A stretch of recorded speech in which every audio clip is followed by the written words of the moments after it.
Why only in America? People want their country to work. Just want a job in a normal life. Why are these homes empty? I want you to be honest with people. That has happened within minutes. Sky News, the full story first. Free wherever you get your news.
Morning everybody, it's 7 o'clock coming up on the programme for you this very morning. 2 Britons amongst 16 people missing after a tourist boat sank in the Red Sea. The families face a desperate wait for news, with the search for survivors resuming again this morning. We'll have the latest. And just how safe are weight loss drugs like Ozempic? We'll be asking a doctor on the programme. Absolutely, I thought you'd finished. It's Tuesday, the 26th of November. Hopes fade for 16 people missing after a tourist boat sinks in the Red Sea.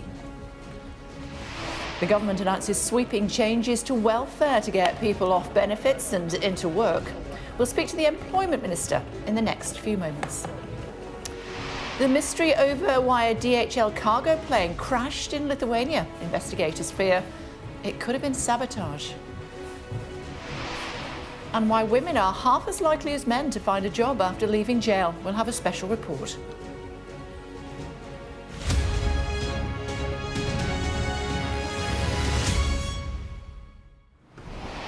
Morning, everyone. Rachel, tell us more about this boat.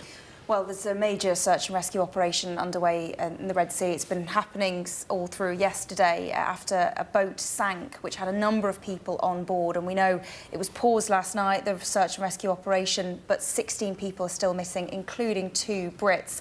This is the latest that we know. Shipwrecked and shell-shocked, the survivors are brought to safety. But 16 people are still missing, including 2 from Britain. The group of divers boarded the Sea Story yacht on Sunday for 5 days of adventure on the Red Sea. But reports suggest a high wave hit the boat and it sank in minutes.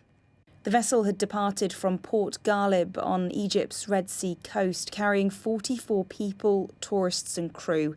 It sank near the coastal town of Marsa Alam. It was scheduled to reach its destination of Hurghada Marina on the 29th of November. Those who've been rescued have been brought to the Wadi Garmel diving centre, around 30 miles to the south. The survivors are being given medical assistance, and a major search and rescue operation has been launched. If the sea conditions are relatively difficult, then that could cause difficulties with small boat operations in recovering people. And also you'd need to beware of the currents. So you'd have to anticipate which direction they're going and what speed. And you can see from the systems right now that it looks as if people would be pushed parallel to the shore as opposed to towards the shore. In a statement, the Foreign Office said, "We are providing consular support to a number of British nationals and their families following an incident in Egypt and are in contact with the local authorities." The Red Sea region's governor said some people were inside their cabins when the ship sank and couldn't get off the boat. He also said the ship had all necessary licences, but the Egyptian Meteorological Authority had warned of high waves, advising against sailing on Sunday and Monday. The search for survivors in these hazardous waters was paused overnight. The families of the missing now face an anxious, desperate wait for news. So there had been warnings. Yes, there were warnings, and certainly this area has seen sinkings similar to this in the past. In recent months, in fact, there were a number of boats that went down, though thankfully those cases went off without anybody being hurt. Although actually in June last year, 3 British people died when a diving boat that they were on burst into flames. So this is an area which is used to suddenly having to mount search and rescue operations, and that's what we know was happening all through yesterday, though it was paused overnight because, of course, the sun had gone down. The conditions too treacherous. We're expecting it to pick up again this morning if it hasn't already. But I think, of course, the key point to say is as the hours slip past, the chances of anybody being found safe and well are dwindling, and eventually this will become possibly more like a recovery operation. And at that point, the authorities really will focus on what went wrong, what happened here. We have heard from the governor of the region talking about how this boat had passed all of its relevant safety checks. It had all the relevant licences, but we know there were warnings by the meteorological organisation in the area Sunday into Monday about high waves, and that will cause part of the focus for the investigation, as certainly the governor has said that apparently a large wave hit this vessel and they said it sank within 5 to 7 minutes. This was a catastrophic, sudden capsizing that would have taken everyone on board by complete surprise. OK, Renee, thanks very much indeed. Thank you. Meantime, the government will publish their plan to get Britain working today in a bid to deliver their promise to bring more than 2 million people back into work. The plans are expected to include investment in the NHS to tackle long-term sickness and more tailored support for young people. And in about 10 minutes' time, speaking to the Employment Minister, Alison McGovern. Before that, though, the Israeli cabinet meeting today to discuss a potential ceasefire deal with Hezbollah. Let's speak to our Middle East correspondent, Alistair Bunkle, who's standing by in Jerusalem for us. Alistair, good morning. Good morning. Well, the Israeli Security Cabinet will meet later this afternoon, I think about 5:30 our time here. It's expected to last a number of hours, and they will vote on the proposal that is on the table, and that is for a ceasefire with Hezbollah that would take place over a 60-day period. It initially see Hezbollah pull back north of the Litani River, which is a sort of a demarcation line that dates back to a UN resolution in 2006. If Hezbollah were to do that, then the IDF would withdraw its forces from southern Lebanon back into Israeli territory. Hundreds of thousands of people on both sides could return home, and there could be peace again on that border after almost 14 months of exchange of missile fire between the two sides. Hezbollah and the Lebanese government have already basically said that they are on board with this proposal. Netanyahu has said that he agrees it in principle. There's been a few little tweaks to work out, but it looks like the Israeli government has sorted that, and the expectation is that it will be voted through tonight, and then a ceasefire could begin really in very short order, probably not immediately, but certainly within hours. OK, for now, thank you. Other stories this morning? Yes, we're going to start with the United States. Obviously, Donald Trump set to be the first convicted felon to enter the White House, but prosecutors in the US have moved to drop some charges against Mr. Trump over the January 6th Capitol riots. Our US correspondent James Matthews has the details. We're talking about two federal prosecutions. One was to do with January the 6th and the riots on Capitol Hill. Donald Trump was being prosecuted for his alleged role in that. He was deemed to have stoked an insurrection. You'll remember his speech on Capitol Hill that day. Fight like hell, he told the crowd. So that was one case, very serious. Another very serious case was to do with classified documents in his possession as president, which he was said to have taken to Mar-a-Lago in Florida and concealed, asked members of staff to hide them in parts of the property, in the bathroom, and so on. They are not being prosecuted, these cases, because Donald Trump will be the sitting president again, and it's policy here that a president is not prosecuted. It is a triumph for Donald Trump, politically, clearly, winning the White House for a second time, but also legally.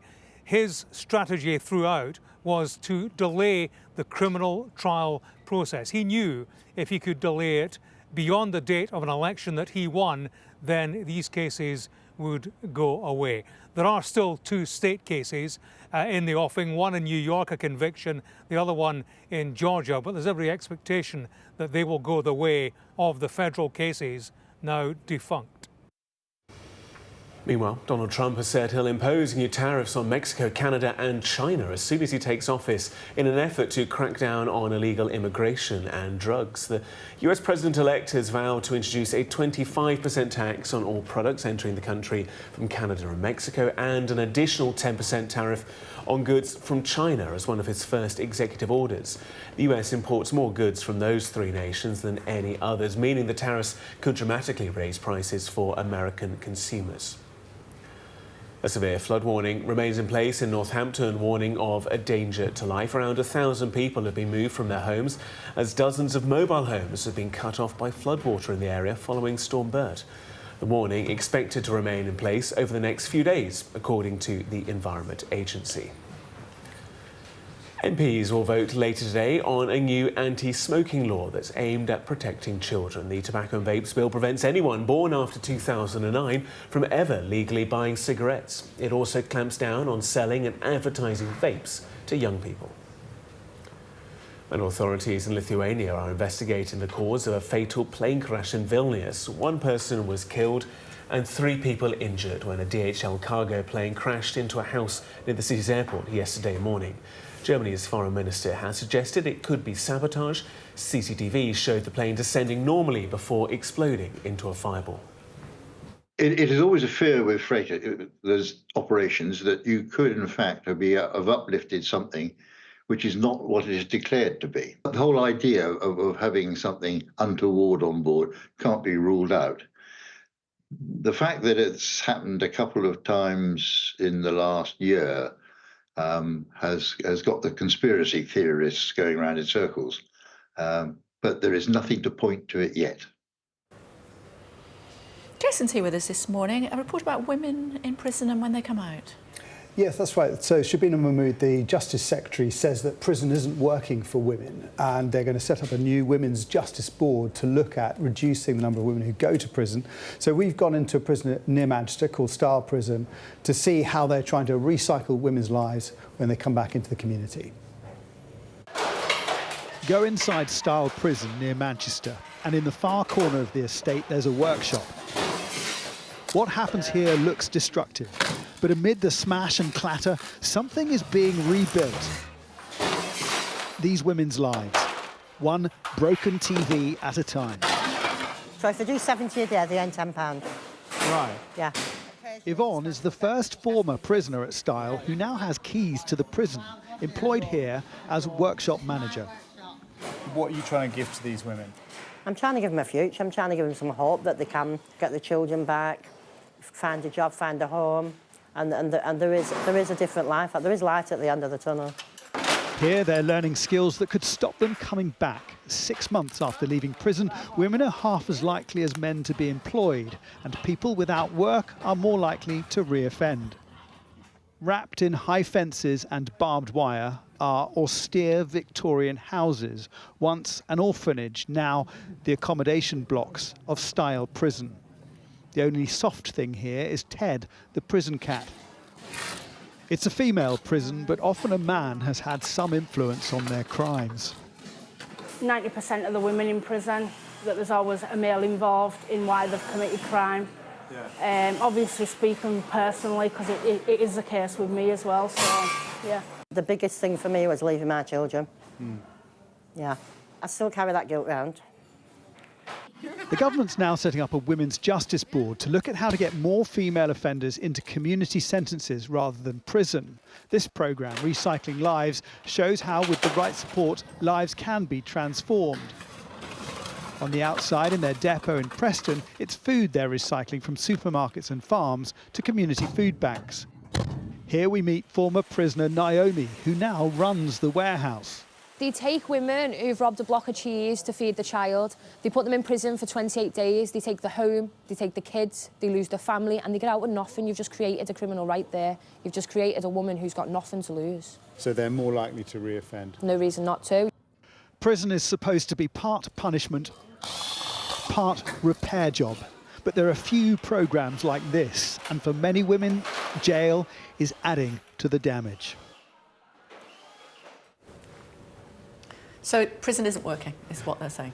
Yeah, I mean, basically, you've got to look at equal justice for all, but sort of counter that with the difficulties particular to women. And, 60% of women in prison have had experience of domestic violence, and majority of them will have also experienced some form of abuse as a child. Many of them have committed crimes that are in connection with men. Many are mothers, some are new mothers. And the Justice Secretary is saying they want to look at, is there a different way? Are there alternatives to prison? And Justice Secretary's given us a statement saying for many women, prison isn't working. Most women are victims themselves. Over half are mothers with a prison sentence separating parent and child. That's why I'm establishing a new Women's Justice Board tasked with reducing the number of women in prison by exploring alternatives to custody for female offenders. So that is the plan for the government, really look at women. I mean, they're looking at rehabilitation generally because, as I say, 25% of people reoffend when they leave prison. And if they've served 12 months, actually 50% reoffend. So that's being looked at in the whole, but women specifically. OK, for now, Jason, thanks very much indeed. More from Jason online as well. Of course, do check that out, Jason Farrell's special report about women coming out of prison and what happens next. Quick look at the papers for you this morning. Where should we start? Let's start with the Eye, should we? After the pain of the budget, the Eye says that public spending cuts are on the way from 2026 as the Chancellor tries to keep her pledge not to raise people's taxes for the life of this Parliament. The Telegraph, meanwhile, speaks to business bosses who say that the increase in their tax burden is milking firms, making them less competitive and the UK a worse place to invest. The Guardian reports that Keir Starmer pledges to make sure no young person is left behind in a government drive to help them get jobs at Britain's biggest cultural and sports institutions. Meantime, the Metro welcomes news that its campaign to reduce violence against women has the backing of Prime Minister Sir Keir Starmer, who's pledged to make drink spiking a specific criminal offence. The nationwide clean-up after Storm Bert is top story in the Mirror: mud, sweat and tears. And the Express reveals that there is to be a UK bank holiday next year to mark the 80th anniversary of the end of the Second World War. Weather for you. Here we go. Let's have a look at that for you as well this morning. Stormbird has gone, leaving it mainly fine, but expect rain in the south tonight and tomorrow. It's mostly dry, clear, calm and chilly now with fog in places, but there are showers in the north and west and near the Kent coast. The morning will stay mainly dry with good sunny spells, but northern and western parts can expect a few more showers. Minister coming up in just a few moments' time. Do stay tuned our way.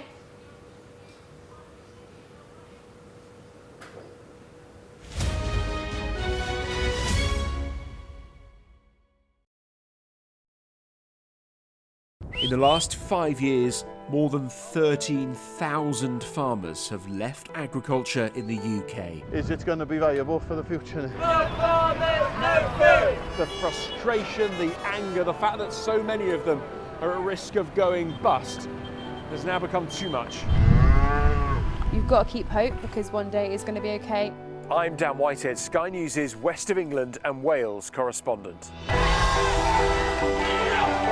It's scary what's happening in the country. It's the illegal migrants that we don't want here. How difficult is this to police tonight?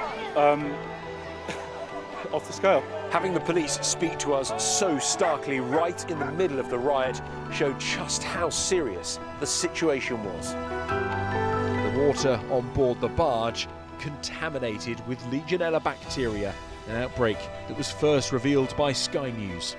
There have been questions for months over whether the support offered to asylum seekers on the bivvy is sufficient. A cruel place to put human beings. From busy cities to rural communities, we spend every day reporting on how big decisions impact real people. The last smoke and steam rises into the sky above Blast Furnace 4. Today is a day in history. Remember Talbot? The closure means more than 2,000 job losses. It just seems madness. It is a highly contagious infection. South West Water did apologise again. This is the Revenge Porn Helpline. They're helping terrified victims. You've been a victim of a very common type of online crime known as sextortion. We're making things better for people.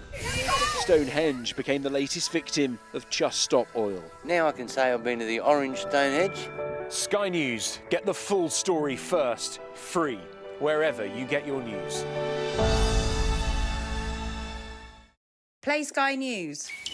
From the Sky News Centre at 7. Now that you're up to date, we can go into a bit more detail. Things can change incredibly quickly. Taken by surprise. Have you ever known a moment like this in British politics before? Yes. Cheers. We'll start with breaking news. Let's get the latest on the ground. So, by the end, we'll hopefully all understand what's going on in the world just that little better.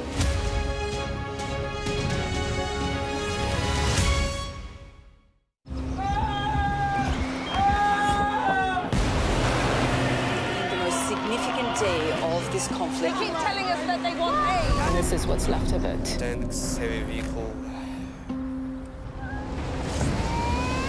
Why only in America? People want their country to work. You want a job in a normal life. Why are these homes empty? I want you to be honest with people. That has happened within minutes. Sky News, the full story first. Free wherever you get your news. Hello again, everybody. Welcome back to The Breakfast Show here on Sky News Tuesday morning. Pleased to say that the Employment Minister, Alison McGovern, is here for the government this morning. Good to see you. Good morning. You were just telling me about what it's like being in government. Oh, it's incredible. It's frustrating and stressful, but in exactly the way I'd always hoped it would be. You know, being able to tackle some of the problems that I've wanted to for a very long time. So it's good stress, if that makes sense. Yeah, and you've waited a long time for it. Yes. Talk to me about young people and whether they should lose their benefits if they refuse to take up work and training opportunities. Well, we know that nearly 1 in 8 of our young people are now out of work, not learning, not doing anything. And that is not acceptable, because if you have a break in your career right at the very beginning, the consequences of that stay with you throughout your whole working life. So we can't allow that to happen. You mentioned people losing their benefits. Of course, it's the rules in the system that if you accept social security, that you have to stick to those rules, and that's not going to change. What is going to change is much better chances and opportunities for young people. particularly because we know that in some parts of the country, the rate of young people being out of work is very high, 25% even, and in some places it's really quite low. And so we've got to focus on that difference and really make sure the support that's available to people locally is really tailored to what they're experiencing. Do you agree with Liz Kendall, the boss, that some people out of work have self-diagnosed mental health problems? I always agree with Liz. I think very wise. What I know, don't mess with her. What she was pointing out there is that we know that we've got some people who have very serious mental health conditions. There's a question whether a diagnosis is always helpful. But broadly, for the state of the nation, the health and the mental ill health that we're experiencing, all of us need better mental well-being, I would argue. I think there are those very serious conditions which need tailored health support and also tailored employment support. But for all of us, our life at work can be a big driver of stress, so we all need to be a more mentally healthy nation, if that makes sense. It does, but should it be self-diagnosed? Or should there be a third party that says, yes, that is a mental health challenge that means you can't work? Well, the only thing I would say, and this is purely my own personal opinion, is that for many of us, diagnosis may or may not be helpful. The thing that can help us do better with our mental health is a job that gives us routine, something that makes us feel a part of something, that gives us a sense of autonomy and that we're able to be creative at work. And that's what we want to bring about. The cultural shift we want to see is people having a good life at work, which is much more likely to keep them mentally and physically well over time. Do you consider people who sign themselves off work to be criminals who game the system? I think, is that a quote from Keir Starmer's piece? Because actually the criminal activity in the social security system that really worried me was we had, under the last government, under the Tories, we had some dreadful criminal activity, a big case where a group of organised criminals stole from social security. To me, that is absolutely unacceptable. Yeah, but that's not my question. I know, but I think that's what he was referring to. But what do you think? What about people who sign themselves off work when they're not sick? No one should do that. What I think is that people should... Is that criminal activity? There are criminal sanctions within the social security system, but what I think people should do is stick to the rules. Yeah. And is it criminal activity if you sign yourself off work and you're not sick? When you... Because you're stealing from the state. Well, unfortunately, people have stolen from the state, and we're bringing forward proposals to deal with that. When it comes to people, who are unwell, we need a system that helps and support them. But what about when they're not? People have to stick to the rules. Do you just not want to answer the question? No, I think you're asking me about specific criminal activity, which I've commented on. No, you haven't. That's why I keep pressing you on it. My question is, if somebody signs himself off sick and they're not sick, they're stealing. They shouldn't do that. So is it criminal activity? The state has powers of investigation, and that's what should happen. Okay. I wouldn't, don't want to comment on any individual case that hasn't been through that. It wasn't an individual case. It was more of a principle. You say you're going to get Britain working again, but the Confederation of British Industry says tax increases mean that that's not going to happen for some people. Jobs are going to be lost as a direct result of the budget. So when we came into government, we had difficult decisions. £20 billion black hole. I can do it for you if you like, but the question is, you can CBI. You can do it for me, and everybody knows that message and knows that that was true. When it comes to businesses, I've spoken to business organisations about our proposals, and the point of the white paper today is to serve employers better. I know that times will be tough, and I accept that. We have a low unemployment rate, historically speaking, but we don't want it to get worse, and that's why the DWP needs to serve employers much better. Okay, only 1 in 6 employers ever really think about using the job centre. That's not good enough, because that means we're not serving employers well, and it also means for people who need the job centre, they're not getting the best chances and opportunities. So we've got to change that. It's not just the CBI, an independent watchdog saying the UK government's impact assessment of its workers' rights reforms is not fit for purpose because it doesn't explore the effect of higher costs for employers on wages, jobs, etc. So that analysis is about the assessments that have been made, and you know, obviously we'll take into account what people say.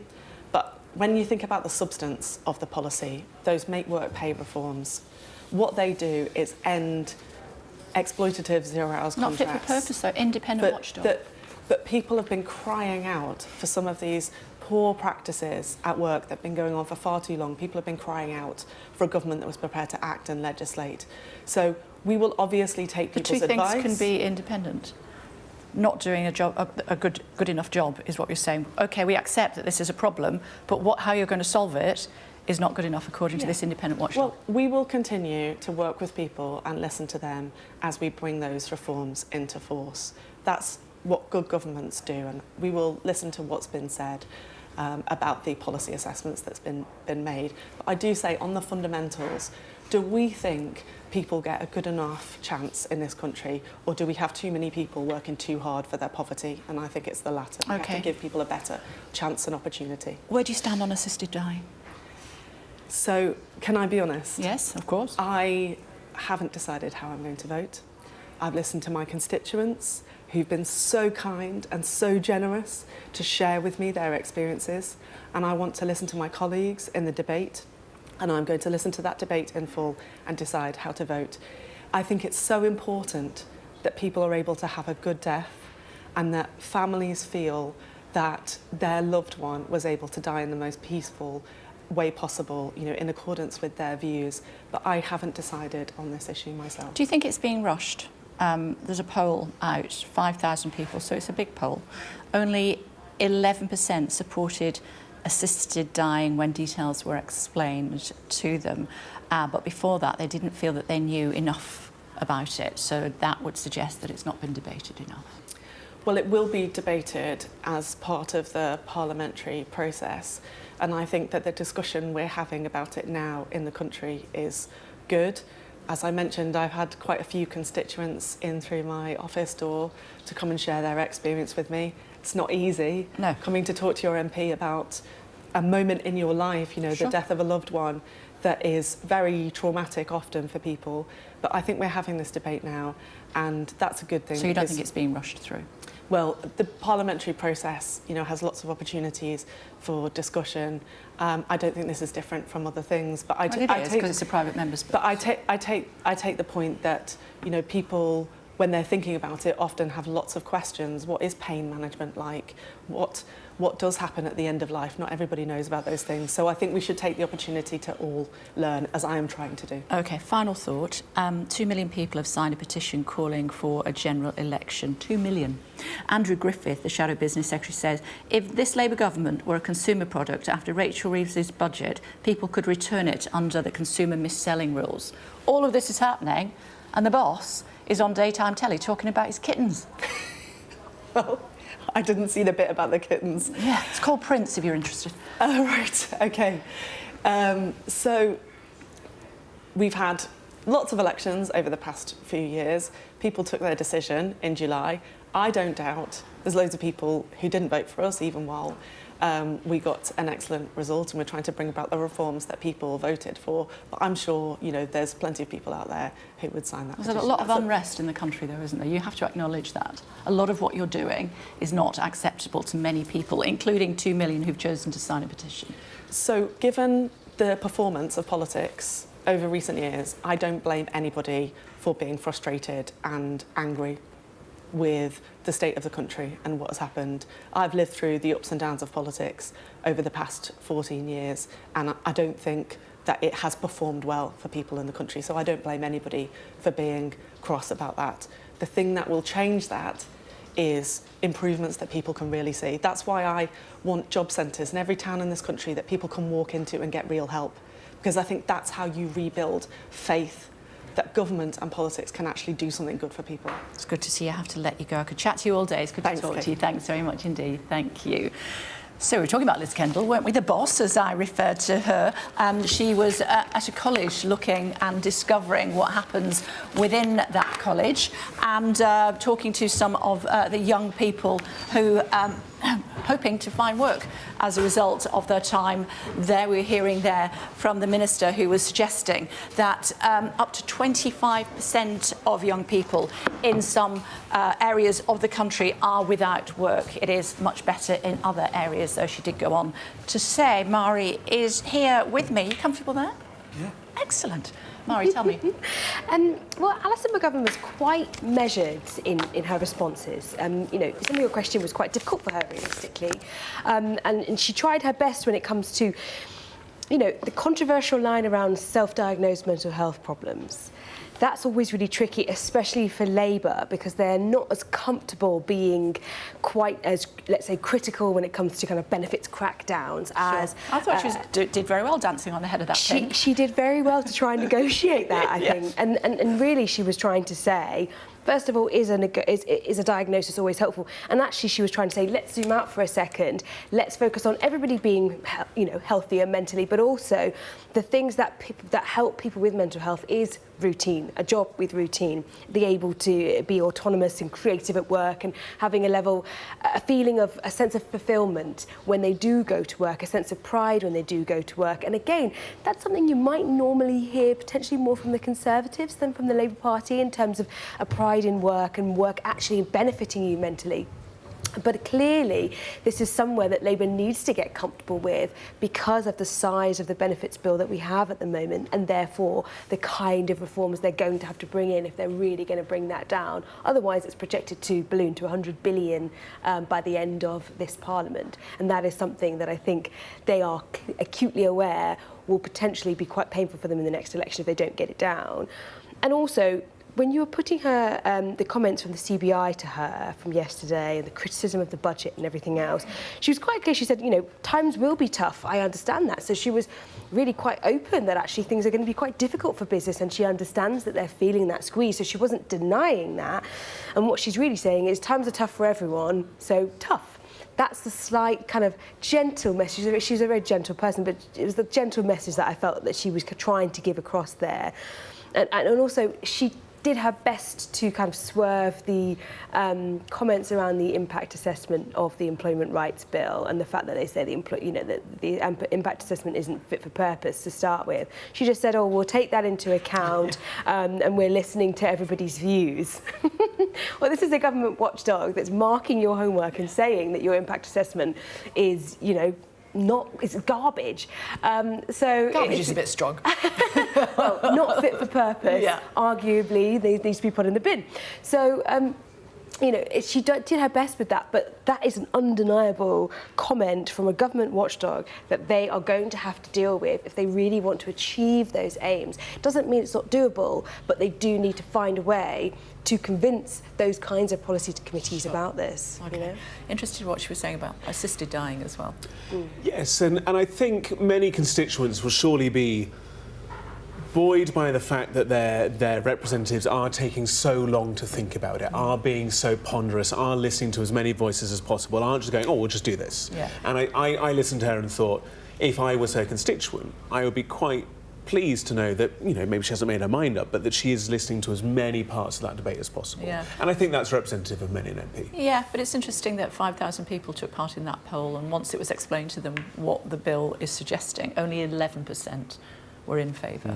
So it would be interesting to see if that's reflected in the vote. Do we get the vote on Friday? Yeah, vote on Friday, so we'll find out. And we will find out how the Prime Minister votes as well. So we're not expecting to hear from him beforehand on this, but once the vote happens and we know he is going to be voting, we'll also find out how he sees things. And he really did go on daytime telly to talk about his kitten. Although I heard that he couldn't pick his favourite Christmas film, which is, come on, a bit of a cop-out. It's going to be Home Alone. Don't be ridiculous. Our top story is A Wonderful World. Surely. Home Alone. A holiday. Moving on. On that upset, it's 7:35. Let's remind you of the top stories this morning, shall we? 2 British nationals are believed to be among more than a dozen people who are still missing after a boat sank off the coast of Egypt.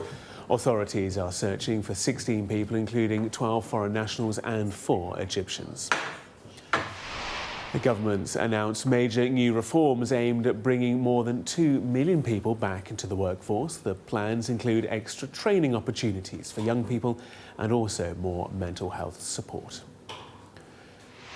And in the United States, Donald Trump has said that he will impose sweeping new tariffs on neighbouring Mexico and Canada, as well as China, as soon as he takes office in the White House. It's all part of his upcoming administration's effort to crack down on illegal immigration and also on drugs. Let's talk about Section 60 of the Criminal Justice and Public Order Act 1994, otherwise known as Stop and Search. Graham Wetton and Katrina French both with us to discuss it in more detail. Thank you both for joining us this morning. Is it fit for purpose?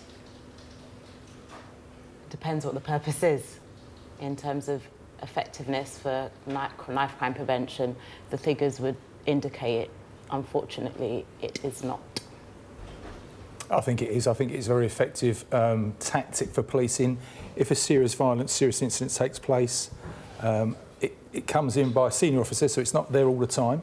Police officers can't use Section 60. It has to be authorised by a senior officer.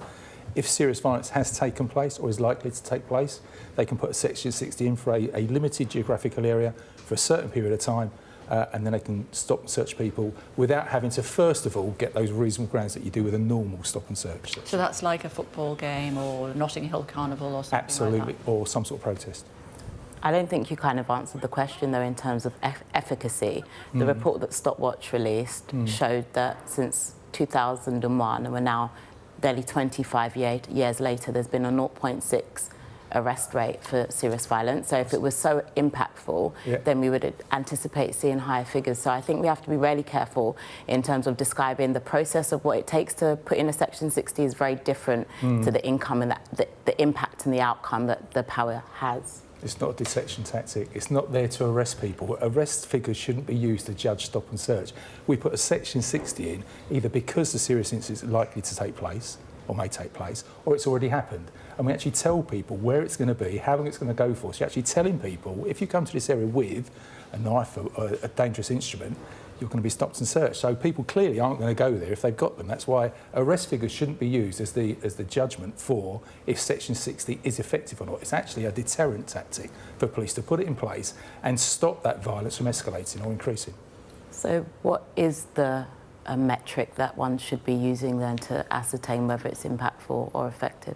I don't think arrest is the right metric to use. So I'm asking what is, you've stated that it isn't, but... Well, I think we've seen them dropping, so it's to stop violence escalating. So what we're trying to do is stop the violence from escalating, so serious incidents from taking place even more. So 60 goes in place to actually stop the disorder and the violence from taking place. No, I understand exactly what a Section 60 is designed to do. My concern with it is it doesn't do what it's designed to do, is actually reduce serious youth violence, reduce violence. Rather than do that, it actually starts to impact communities that are being stereotyped, racialised for being in a particular area because something's happened, and it damages trust and confidence. We've seen over the last 30 years that it hasn't had the impact that you would hope for.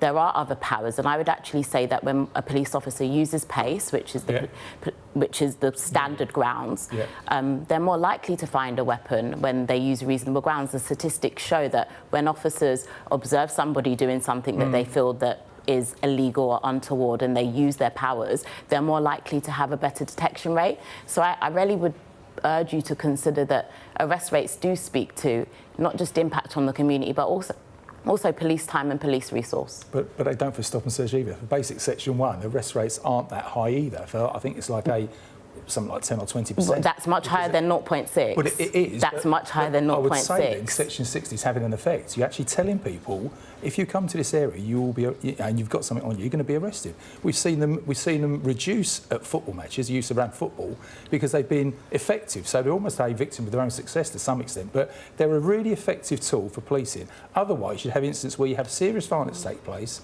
and you've then got to, before you can stop and search someone, form those reasonable grounds. So a Section 60 is a really effective tactic for policing. You keep saying it's effective, but you've not demonstrated how it's effective just because it's being used less demonstrated No, itself. I think if we've seen since Theresa May introduced the best use of stop and search scheme in 2014, because there was a clear recognition that it had gone crazy. At that point, there was like 19 times that more. Isn't why she introduced it. It was introduced because.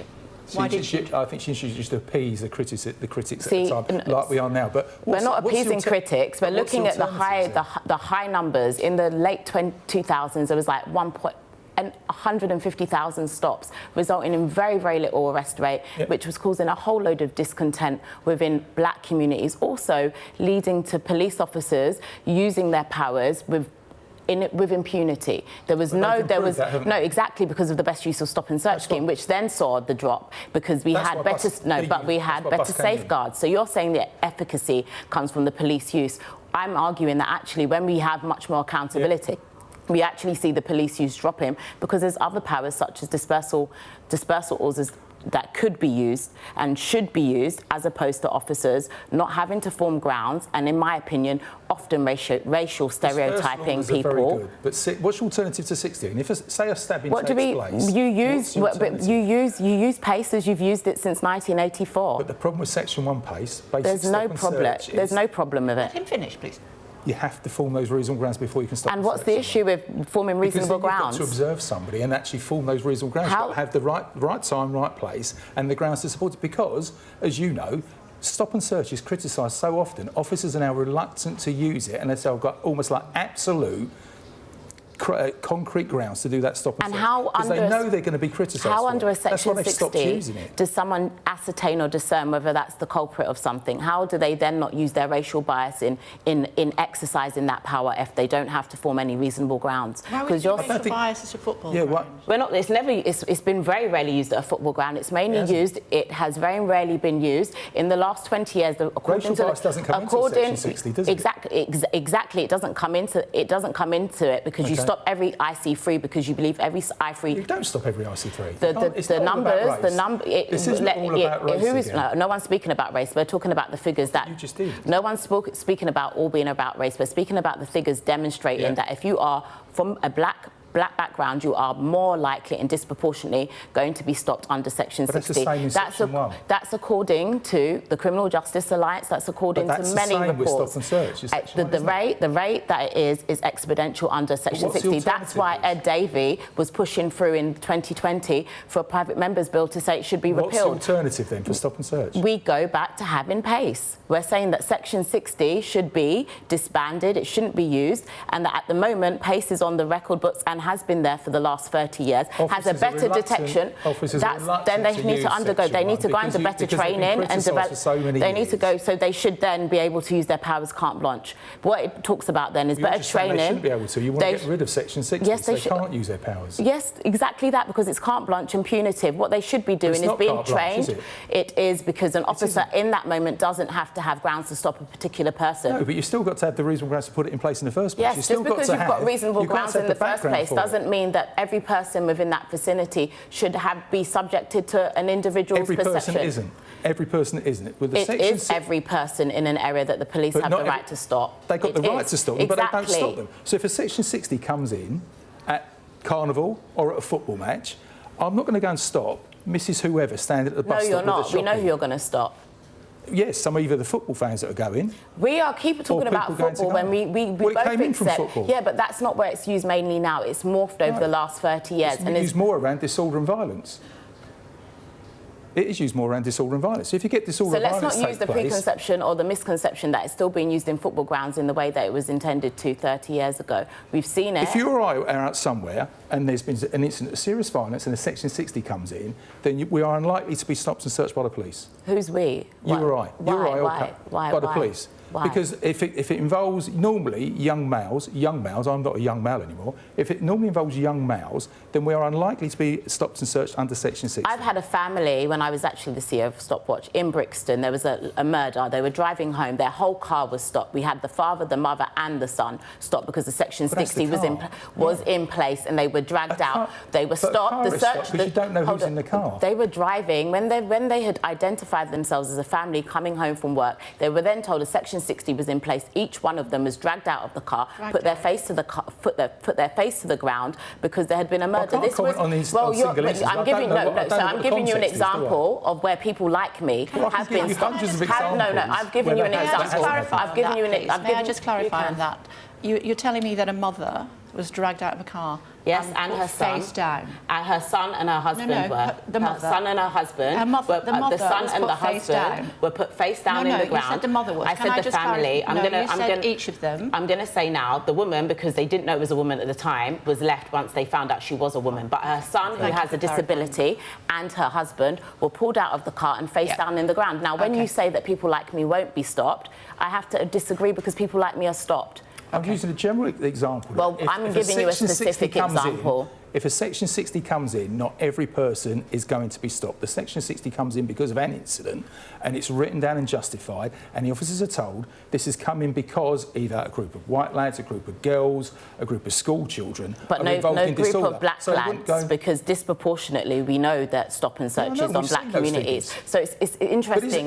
But again, isn't there an escalating violence within black communities? There are figures around that there are, I think, something like 70% more likely to be victims and something like 60 or 70% more likely to be suspects. So then let's have a police power that has better detection rates and doesn't leave people feeling like they're being victimised by police as opposed to being protected by police. Let's finish on you both agreeing on something. It's good to talk to you both. Thank you very much indeed for joining us. Much appreciated. Thank you. Still to come on The Breakfast Show for you here on Sky News. The NHS issues a warning after a surge in hospital admissions linked to weight loss injections. What's going on there? We'll tell you in just a few moments' time here on Sky News. Do stay tuned.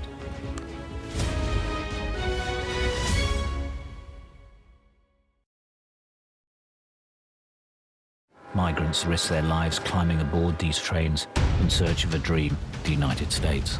It's really dangerous. They often get robbed on this train. They suffer a lot by police, cartels. What happens to them next, we just don't know. Do you miss your mum? With Trump coming to the presidency, how much longer will people be accommodated? The journey you've been through, it's been very difficult at times. Has it been worth it? See. This is a journey which goes by one name, the Beast. I'm Mark Stone and I'm Sky's correspondent based here in Washington, D.C. We'd been warned that we would meet people in the lowest moment of their lives. Their story is one of fundamental American failure. Well, a slow drive for the president as he approaches his golf club, but I have to say there are more media here than there are supporters. We love Trump! I've witnessed the remarkable passion for politics here, but the anger too. This is just the audience that Joe Biden wanted. Is this the moment to reform gun laws? You know, it's easy to go to politics. But it's important. It's at the heart of the issue. For all the talk of a toned-down, humbled Trump, yes, maybe there was just a little less rhetoric, a little less divisiveness, but in the end it was the same rhythm, the same speech, the same man. All them people that died in Russia and Ukraine, they'd still be alive today if Donald Trump was the president. If it was my wish, have a businessman that's strong like Trump, but maybe just doesn't say as much, you know? We are under Israeli military restrictions in terms of some of the things that we can film, but it's important to be in there. What we've been allowed to see over here is a humanitarian corridor. Free wherever you get your news. A young American medical student is making remarkable things happen. I've seen a lot of difficult things, and honestly, it breaks my heart. These children don't deserve that. I don't think there's a single Arab I know who isn't seriously disturbed by what's going on. And so they gathered for this wonder of nature. I'm very excited right now. This is an extraordinary moment beyond anything I could have expected. Sky News, get the full story first. We arrive. A secret hospital hidden in the Myanmar jungle, treating the victims of this bloody war. This is Myanmar today. Its military rulers don't want the world to see, but we have. I fight for my own future. I fight for my generation's future. This is an actual crime. They don't care for that. Myanmar army is only a couple of kilometers away. So this is a major humanitarian disaster.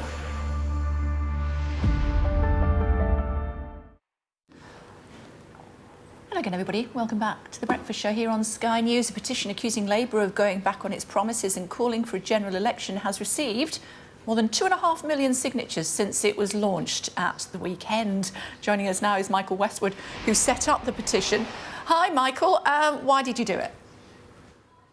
Morning, Kay. Thanks for having me on. I did it basically to try and give the people a bit of a voice and express how, in my opinion, the general public are feeling at the moment about the way the situation is. They've got a mandate, though, haven't they? I mean, they swept the board, really. They have swept the board, but the promises before they come in was that they had all the figures figured out and wasn't going to touch people's taxes. And what they've done is a complete opposite, in my opinion. But do you not think that when people voted on the 4th of July, what they were doing was giving the Labour Party, now the Labour government, a full 5 years to be able to do what they were promising? Yeah, I do agree to that. But what they promised and what they're delivering is, in my opinion, is a different thing altogether. Yeah, I think we should give them a bit more time, though. We should, of course, and let's be truthful about it. Will this create another general election? I very much doubt so. So they will get the time, of course they will. But the concern is they've been in with 5 months. It's been very doom and gloom. The budget, which they've brought out, is going to affect next year, if not the year after. So, as a small businessman looking long term, you think to yourself, okay, they're in for 5 years. If this is the carnage I've called in 5 months, what the hell is 5 years going to look like? Okay, who would you replace them with? I don't think that's a question for me, to be truthful. Like I said, all I want to do is give people a chance to express their opinion and express their dissatisfaction. I'm going to ask you the same question in a different way then. Who did you vote for at the last election? Personally, I voted Conservative. Not because I'm a Conservative follower. It's just a case of, could I see anybody offering anything better at the time the general election come round? No, I couldn't. So why change something for the sake of change? And I think that's exactly what has happened. The majority of the voters have left Conservative to get a reform, and that's why Labour in power at the moment, let's be truthful. Not because anybody really wanted them. Yeah. Do you think that Kemi Badenoch would do a better job? I believe so. But then you've also got the Reform Party under Nigel Farage. Like I said, when it comes to a general election, I think the days of voting for Labour because my dad voted for Labour or vice versa with Conservatives, I think those days are gone. I believe that people now are going to sit back and look hard at policies and think, OK, the days of the red and blue walls are over. Let's see who else is out there. And to be honest, like I said, that's why Labour are in power at the moment, because it's already started to happen at the last election. Yeah. As you say, 2.5 million people have signed it since the weekend. If that goes up and up and up, do you think that you might get what you wish for? You never know. Christmas is around the corner. Let's see. It can only help with people like Michael Caine, Elon Musk, the bigger names out there, passing it around, sharing their thoughts. Let's be truthful. 2.5 million people can't be wrong. And the flipping comment from Storm yesterday morning of, oh, well, there's more people than that didn't vote for me in the general election, so I'm not worried. I've had quite a lot of messages coming through now that are saying, I voted Labour and I've signed your petition, I'm not happy. So I think it's more worrying for him than what he thinks. And at the moment, like I said, it's still gathering pace. Let's be truthful, this petition's on there now till May next year. We've got 2.5 million in the space of 5 days. So where this could end up, I don't know. OK, but you're proud to be the guy that set it up in the first place? I think so. OK, well, let's see what happens to it. But it's good of you to take the time to join us and just looking at those numbers clicking up all the time as people are watching you on the telly this morning. Take care of yourself. Thanks very much indeed. Thanks you. Very much. Thanks, guys. Thank you. Take care. 2,550,000 people. Another quick look at the weather for you here on Sky. Tell you about Storm Bert. He's gone, finally. Good riddance to him. Leaving mainly fine, but do expect rain in the south tonight and tomorrow. Mostly dry, clear, calm and chilly, with fog in places, but there are showers in the north, the west and near the Kent coast. I mean, the minister, when I put it to her this morning, she sort of dismissed it. The Prime Minister dismissed it. Yeah. And, you know, there's a lot more people that voted for them than signed that petition. Yeah. But nevertheless, it does illustrate that there is unrest at what they've created and managed so far. Yeah, I mean, they would argue that realistically, no matter who's in government, there is always going to be a large proportion of the population who didn't vote for them and are going to be unhappy about the policies that they're implementing. So this is not necessarily anything new. The difficulty for the government is the fact that you've got big names like Elon Musk retweeting it, and whether there's a conversation to be had around, you know, foreign election interference. Elon Musk needs to butt out. Well, that's what they would argue. I think that's definitely what they would argue. What's it got to do with him? Well, exactly, and it's not. You know, he's going to be working for a foreign government in no time at all. So also a slight kind of conflict of interest there, I would argue. But that's part of the difficulty, isn't it? That the government are trying to bat this off, and you know, it's a difficult headline for them. Is it going to make a difference? No. Okay. Unequivocal. Yeah. She's with Nick. Still to come, all today's top stories coming for you here on Sky News. Do stay tuned our way.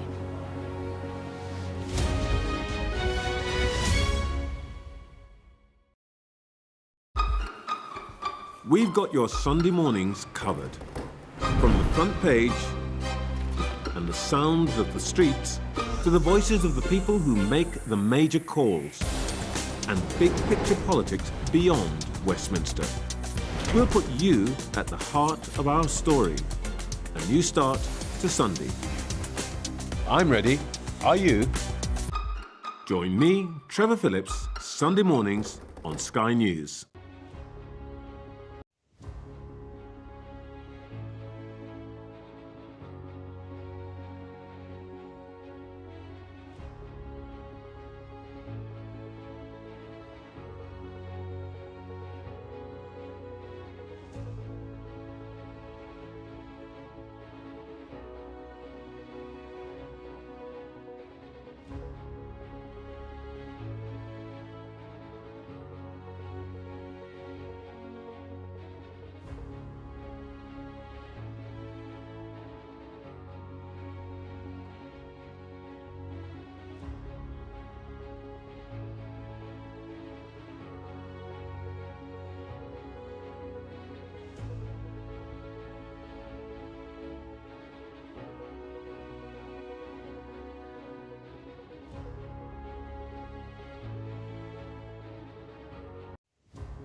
Morning, everybody. It is 8 o'clock. Coming up on the programme for you this morning, 2 Britons among 16 people missing after a tourist boat sank in the Red Sea. The search for survivors is resuming again this morning, and we'll have the latest as families wait for news. And ahead of MPs voting later, we debate plans to extend the smoking ban and tackle children's use of vapes. It's Tuesday, the 26th of November. Hopes fade for 16 people missing after a tourist boat sank in the Red Sea. The government announces sweeping changes to welfare to get people off benefits and into work. The mystery over why a DHL cargo plane crashed in Lithuania. Investigators fear it could have been sabotage. And why women are half as likely as men to find a job after leaving jail. We have a special report for you.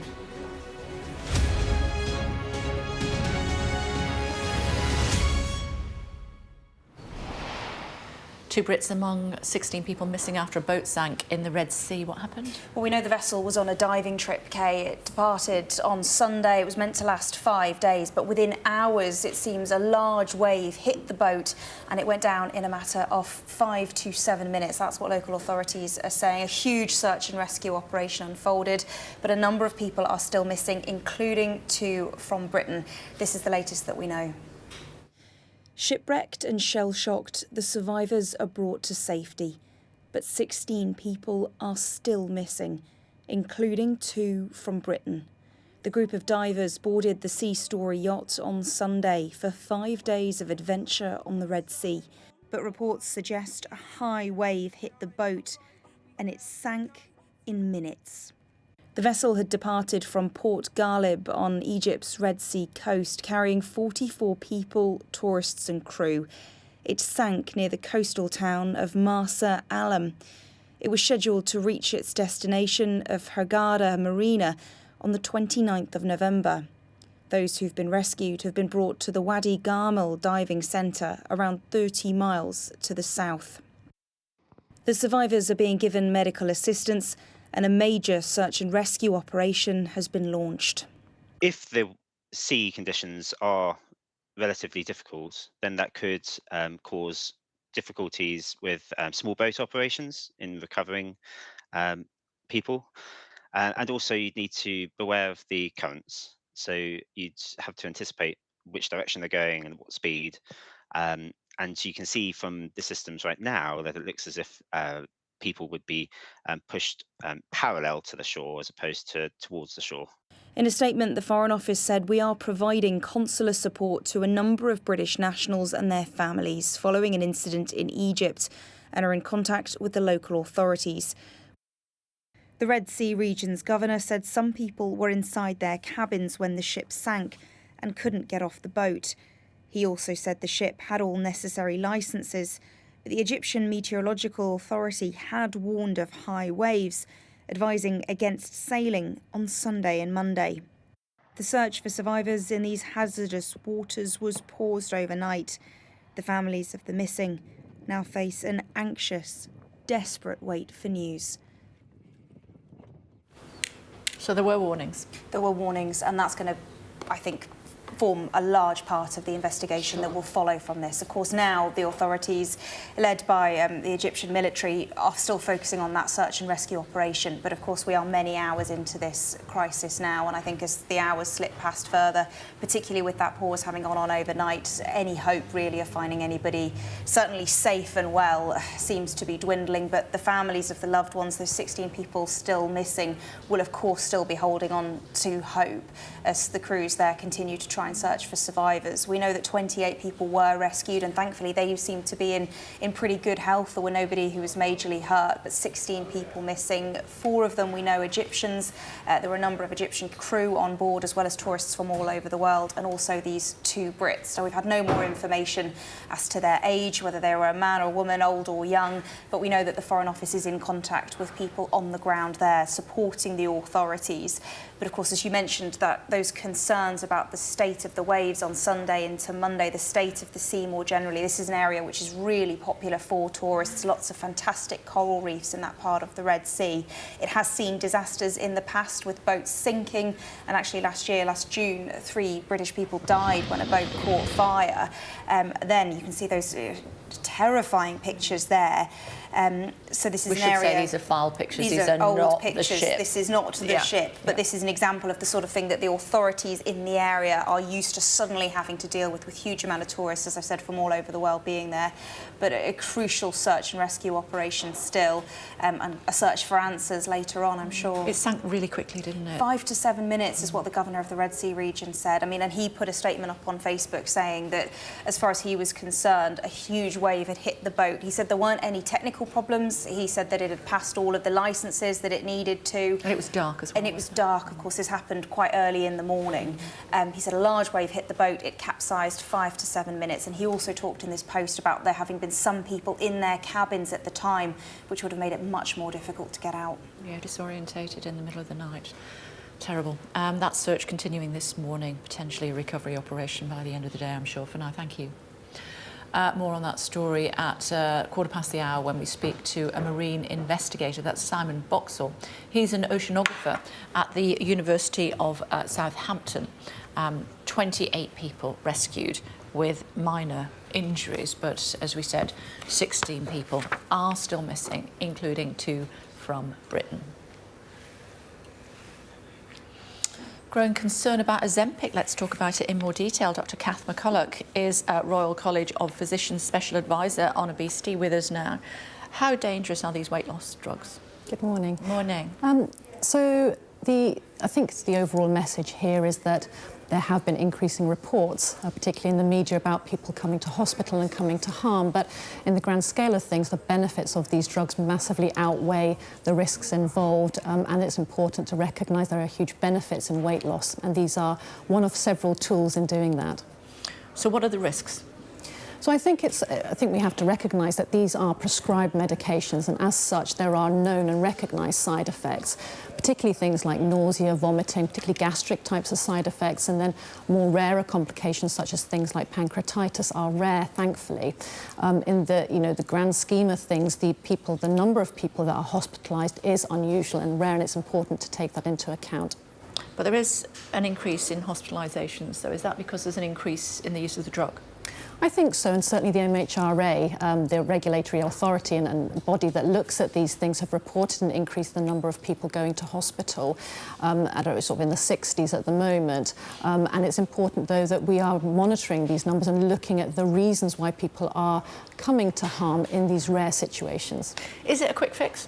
No, it's not, and I think we have to recognise as well that these are not just a quick fix and a jab. We have to look at dietary interventions as well, exercise, and also behavioural changes. It's really, really important that we look at the wraparound and everything else that goes with these things. Do you put weight back on again when you stop using them? So if you look at the clinical trials, if you suddenly stop the jabs, then a proportion of people put on about 2/3 of the weight regain. And I think it's important, that's why, to focus on things like dietary intervention, exercise, all those things, to form those key habits, so that when you do come to coming off these medications, if you do at some point, that those habits are really ingrained. Are we getting more obese as a nation? So if you look at the data, actually it seems to be levelling off, and certainly data from the US seems to be looking like it's levelling off as well. Is that because of Ozempic? Well, I think there's a whole myriad of things here. I think people are more aware in terms of nutrition and what they're doing as well. And Ozempic is the brand name for type 2 diabetes, and there are several other new drugs coming in the pipeline as well. But there are other things that we can be doing. So there's a digital weight management program, there's a diabetes prevention program, all focusing on weight loss, and also, of course, bariatric surgery. So there's lots of different things. We're in a very different place now compared to just a few years ago. Finally, Doctor, it's something that we all think about, especially just before Christmas, just a month till Christmas now. What's your advice to my viewers this morning? So I think eat in moderation, look at things a lot more holistically. So, watching what we're eating, making sure we're exercising, and above all, looking forwards, that this is not just a quick fix, we're looking to the long term as well. Given your job, is Christmas your worst nightmare? Well, it's a joyful time as well, isn't it? It is, but I bet you don't have an extra mince pie, do you? I can tell. Moderation. It's good to see you. Thanks, Thank you very much. You. Now, the government will publish their plans to get Britain working today in a bid to deliver their promise to bring more than 2 million people back into work. Earlier, I pressed the Employment Minister, Alison McGovern, on Labour's plans. Well, unfortunately, people have stolen from the state, and we're bringing forward proposals to deal with that. When it comes to people who are unwell, we need a system that helps and support them. But what about when they're not? People have to stick to the rules. Do you just not want to answer the question? No, I think you're asking me about specific criminal activity, I am. which I've commented on. No, you haven't. That's why I keep pressing you on it. My question is, if somebody signs themselves off sick and they're not sick, they're stealing. They shouldn't do that. So is it criminal activity? The state has powers of investigation, and that's what should happen.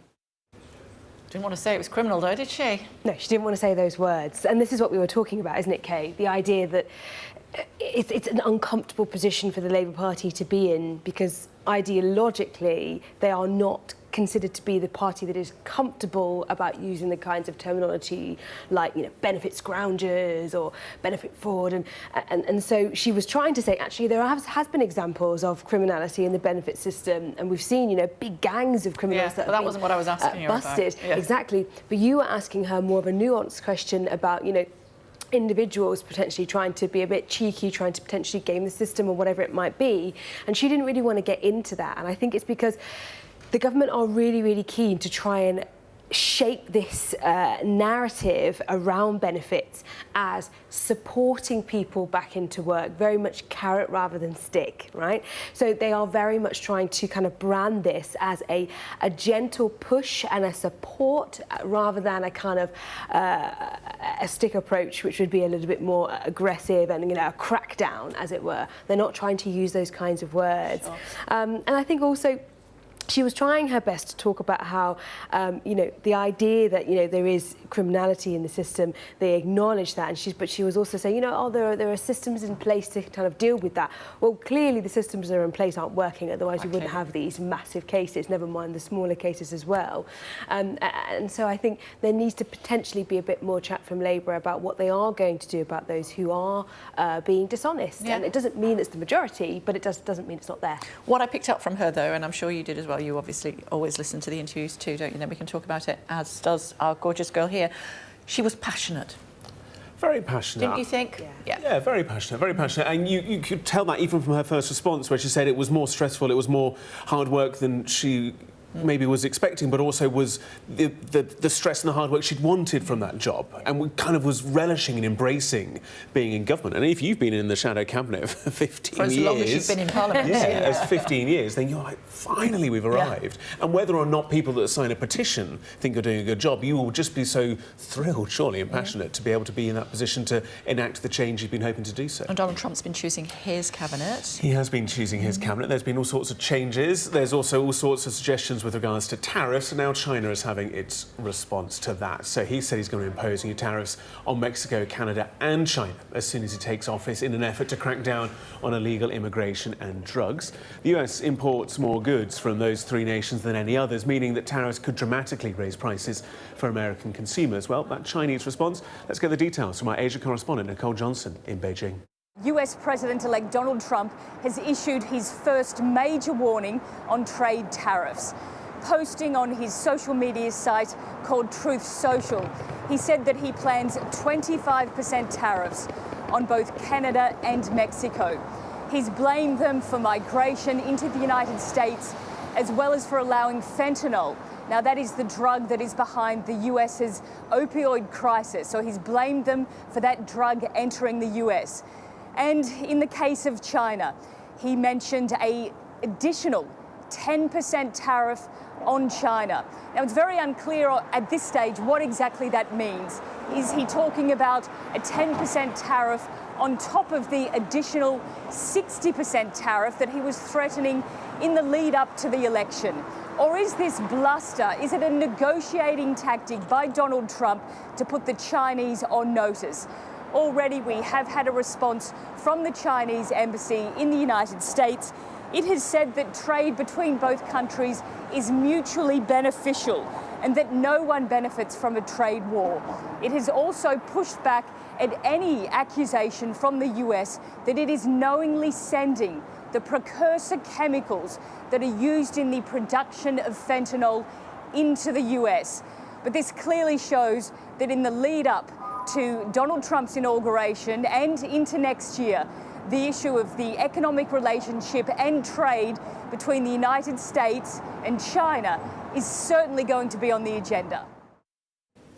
A severe flood warning remains in place in Northampton, warning of a danger to life. Around 1,000 people have been moved from their homes as dozens of mobile homes have been cut off by floodwater in the area following Storm Bert. The warning is expected to remain in place over the next few days. That's according to the Environment Agency. At least 6 people have been killed and dozens of people have been injured in Pakistan as supporters of the jailed former Prime Minister Imran Khan clashed with security forces outside the capital Islamabad. Police used tear gas to disperse the crowds and authorities have enforced a security lockdown for the last 2 days after Khan called for a march to demand his immediate release. And authorities in Lithuania are investigating the cause of a fatal plane crash in Vilnius. 1 person was killed, 3 people injured when a DHL cargo plane crashed into a house in the city's airport yesterday morning. Germany's foreign minister has suggested it could have been sabotage. CCTV shows these images showing the plane descending normally before exploding into a fireball. It is always a fear with freight, there's operations, that you could in fact have uplifted something which is not what it is declared to be. The whole idea of having something untoward on board can't be ruled out. The fact that it's happened a couple of times in the last year has got the conspiracy theorists going around in circles, but there is nothing to point to it yet. It's just been announced that Rod Stewart will perform in the Legends slot at next year's Glastonbury Festival. The 79-year-old says he's proud and ready to take the opportunity to perform at Worthy Farm. Let's talk about women in prison and when they come out and what happens. Morning. Morning. Yes, the Justice Secretary has basically said in the past that the prison system isn't working for many women and has set up a Women's Justice Board to look at how to reduce the number of women going to prison. So we've gone into a prison near Manchester called Style Prison, going into a workshop where they are recycling televisions, but the programme is called Recycling Lives. Go inside Style Prison near Manchester, and in the far corner of the estate there's a workshop.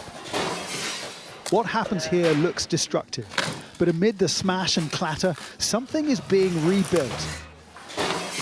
These women's lives, one broken TV at a time.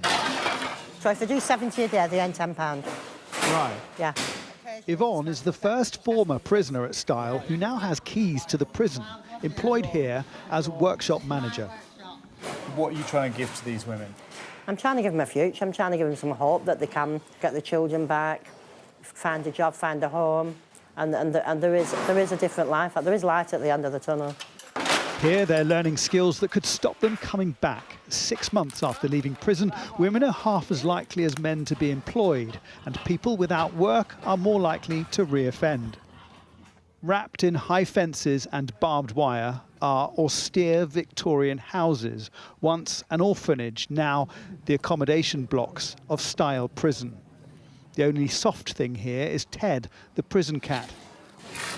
It's a female prison, but often a man has had some influence on their crimes. 90% of the women in prison, that there's always a male involved in why they've committed crime. Yeah. Obviously speaking personally, because it is the case with me as well, so yeah. The biggest thing for me was leaving my children. Yeah. I still carry that guilt around. The government's now setting up a Women's Justice Board to look at how to get more female offenders into community sentences rather than prison. This programme, Recycling Lives, shows how, with the right support, lives can be transformed. On the outside, in their depot in Preston, it's food they're recycling from supermarkets and farms to community food banks. Here we meet former prisoner Naomi, who now runs the warehouse. They take women who've robbed a block of cheese to feed the child. They put them in prison for 28 days. They take the home, they take the kids, they lose their family, and they get out with nothing. You've just created a criminal right there. You've just created a woman who's got nothing to lose. So they're more likely to reoffend? No reason not to. Prison is supposed to be part punishment, part repair job. But there are few programmes like this, and for many women, jail is adding to the damage. So what have the authorities been saying about this, putting women in prison and the fact that it doesn't actually work? Well, I think that one of the really interesting things is it's harder for women to find work when they come out of prison. Why is that? You know, is it because the prison system isn't set up for women? Because there are fewer women, so many, I mean, there's only 3,500 women in prison out of a population of 88,000. So they don't have category prisons, for example. Do they have the rehabilitation programs? Do they have different demons to men? So 60% of women in prison suffered from domestic violence. And then you've got the issues around childbirth and pregnancy. I spoke to a woman who, you know, had postnatal depression. Prisons aren't really set up for that. So the Justice Secretary, she's given us a statement, actually, Shabina Mahmood, saying for many women, prison isn't working. Most women are victims themselves. Over half are mothers with a prison sentence separating parent and child. That's why I'm establishing a new Women's Justice Board tasked with reducing the number of women in prison by exploring alternatives to custody for female offenders. So this Justice Board will meet next year. They'll look at rehabilitation and they'll look at programmes like, you know, recycling lives, trying to get people back into work. OK, longer piece online, of course, so you can watch Jason's piece throughout the day here on Sky News. Thanks very much. Thank you. 2 British nationals believed to be among more than a dozen people missing after a boat sank in the Red Sea off the Egyptian coast. Simon Boxall, oceanographer at the University of Southampton, joins us on the programme now. Hi, good to see you. Tell us about the seas in this part of the world. Generally speaking, the seas in this part of the world are fairly calm, but there's a lot of I think, misinformation or misunderstanding about what went on Monday morning, early in the morning. At the moment, there's some stories coming through that there were reports from the Met Office for Egypt saying that they were forecasting strong storms, and the forecast was strong storms in the Mediterranean and the Red Sea. That's a very large area. It's a bit like saying we're going to get strong storms in Britain somewhere. And, you know, if you look at the actual data from Mar es-Salaam, close to where the ship went down, the winds there were no more than about force 5, and they were predicting force 8 in other parts of the Mediterranean and the Red Sea. So this idea that some giant wave sunk the vessel, I think needs a lot more investigation. It came from the governor for the region. It was picked up from a crew member. People would have been asleep, so whatever happened could have felt like a giant wave. There's no evidence of that. And if you look at the rescue pictures coming from the scene first thing Monday morning as dawn broke, there's no evidence of a strong sea. You know, that's not a force 8 sea with giant waves. So I think time will tell what really happened in this case. Does a boat like this have a black box? No, there's no requirement for them to have black boxes. It's not like an aircraft. I'd say it's highly unlikely it would have any sort of black box. We don't even know at this stage where it went down. How deep is the water? Did it hit a rock? And there's all kinds of questions. And the information coming out from the Egyptian authorities so far is very, very limited. So time will tell. But I think, you know, anything at this stage is pure speculation. So to try to get to the bottom of it, I'm guessing what they will do is speak to all of those that survived this tragedy. Yes. I mean, luckily, there are a large number of survivors. As far as I'm aware, there have been no bodies recovered from the sea yet, but they are still looking for survivors. The waters in that area are warm. There is hope, but as time goes on, obviously that hope fades. What could have happened? It would be impossible to say. As I said, I think the option of a giant wave hitting the vessel is unlikely. It's a tall vessel. How that affects its stability is a big question mark. Egypt has some very strict maritime regulations in terms of ship design and build and inspections. Whether those regulations are always implemented is another matter. Anything at this stage is pure speculation, and I think we have to wait and see what comes out of any inquiry. What kind of wave, let's just go with that, what kind of wave, how big a wave would it have to be to bring down a boat that size? Because it's a pretty big boat, as you said. Yeah, I mean, the Egyptian authorities were talking about 3 or 4 metre waves predicted in the Mediterranean and the Red Sea. But that doesn't mean to say, you know, there's no evidence of those sorts of size of waves in that area. And that shouldn't bring a boat of that size and that sort of build down. So I am very sceptical of the idea that this was hit by a wave which made it capsize. It's got to be something else, whether it's a bad manoeuvre, whether there was an instability on the loading. We don't know. These are all speculations. Let's wait and see what comes out of an inquiry. Are you confident, Simon, that the authorities will be able to get to the bottom of it? It depends whether they can get accurate. I mean, there should have been well, I'm assuming the vessel was moving at the time. There would have been a bridge crew. If the bridge crew were rescued, they will give them a lot more information than some of the sort of Chinese whispers going on at the moment. And I think, we have to wait and see what comes out of that. And also recovering the vessel, or at least getting divers down to the vessel. A bit like the Bayesian will tell us a bit more about what the condition of the boat was. Was it holed? These are all questions that will come to light, but it's very early days yet. This only happened just over 24 hours ago. So it's too early to say what really happened in this case. We have to give it time. A lot of survivors, though. Sadly, 2 Brits have potentially lost their lives, although you say that the seas there are warm, so there is hope until there isn't. But with so many survivors, I'm guessing they could well get to the bottom of what happened eventually. They could, but keep in mind, if they were fast asleep at 5 a.m, all they would be aware of is if the boat suddenly veers to one side, you might blame that on a wave. And as I said, I'm very, very sceptical as an oceanographer that was the case here. OK. It's good for you to take the time to talk to us, Simon, and share your expertise. Thank you. Still to come on The Breakfast Show for you Tuesday morning, Sky News will ask why the number of children being adopted in the UK is falling. And we'll talk about the government's plans to ban anyone born after 2009 from ever buying cigarettes.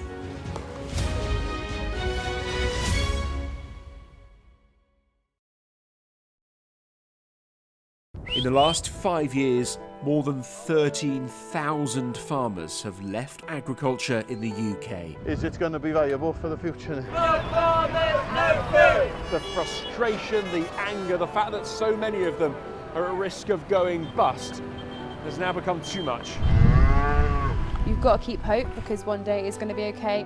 I'm Dan Whitehead, Sky News' West of England and Wales correspondent. It's scary what's happening in the country. It's the illegal migrants that we don't want here. How difficult is this to police tonight? Off the scale. Having the police speak to us so starkly right in the middle of the riot showed just how serious the situation was. The water on board the barge contaminated with Legionella bacteria, an outbreak that was first revealed by Sky News. There have been questions for months over whether the support offered to asylum seekers on the Bibby is sufficient. A cruel place to put human beings. From busy cities to rural communities, we spend every day reporting on how big decisions impact real people. The last smoke and steam rises into the sky above Blast Furnace 4. Today is a day in history in Talbot. The closure means more than 2,000 job losses. It just seems madness. It is a highly contagious infection. South West Water did apologise again. This is the revenge porn helpline. They're helping terrified victims. You've been a victim of a very common type of online crime known as sextortion. We're making things better for people. Stonehenge became the latest victim of Just Stop Oil. Now I can say I've been to the orange Stonehenge. Sky News, get the full story first, free, wherever you get your news. Play Sky News. From the Sky News Centre at 7. Now that you're up to date, we can go into a bit more detail. Things can change incredibly quickly. Taken by surprise. Have you ever known a moment like this in British politics before? Yes. Cheers. We'll start with breaking news. Let's get the latest on the ground. So, by the end, we'll hopefully all understand what's going on in the world just that little better.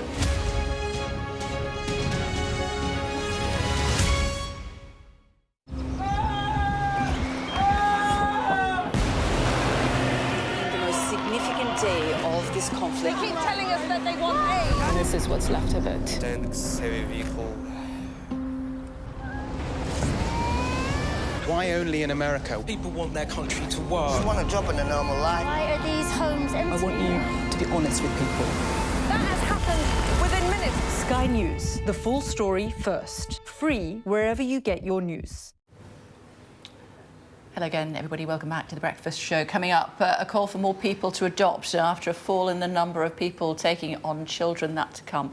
But first, we've got today's top stories. Yes, let's bring you our headlines. This morning, 2 British nationals are believed to be among more than a dozen people missing after a tourist boat sank off the coast of Egypt. The vessel was on a diving trip that was expected to last several days. The Egyptians say that preliminary investigations suggest it was hit by a large wave and capsized. A marine investigator has told this programme that he is sceptical about that explanation. The government's announced major new reforms aimed at bringing more than 2 million people back into the workforce. The plans include extra training opportunities for young people and more mental health support. And Donald Trump has said he'll impose sweeping new tariffs on Mexico, Canada and China as soon as he takes office in an effort to crack down on illegal immigration and drugs.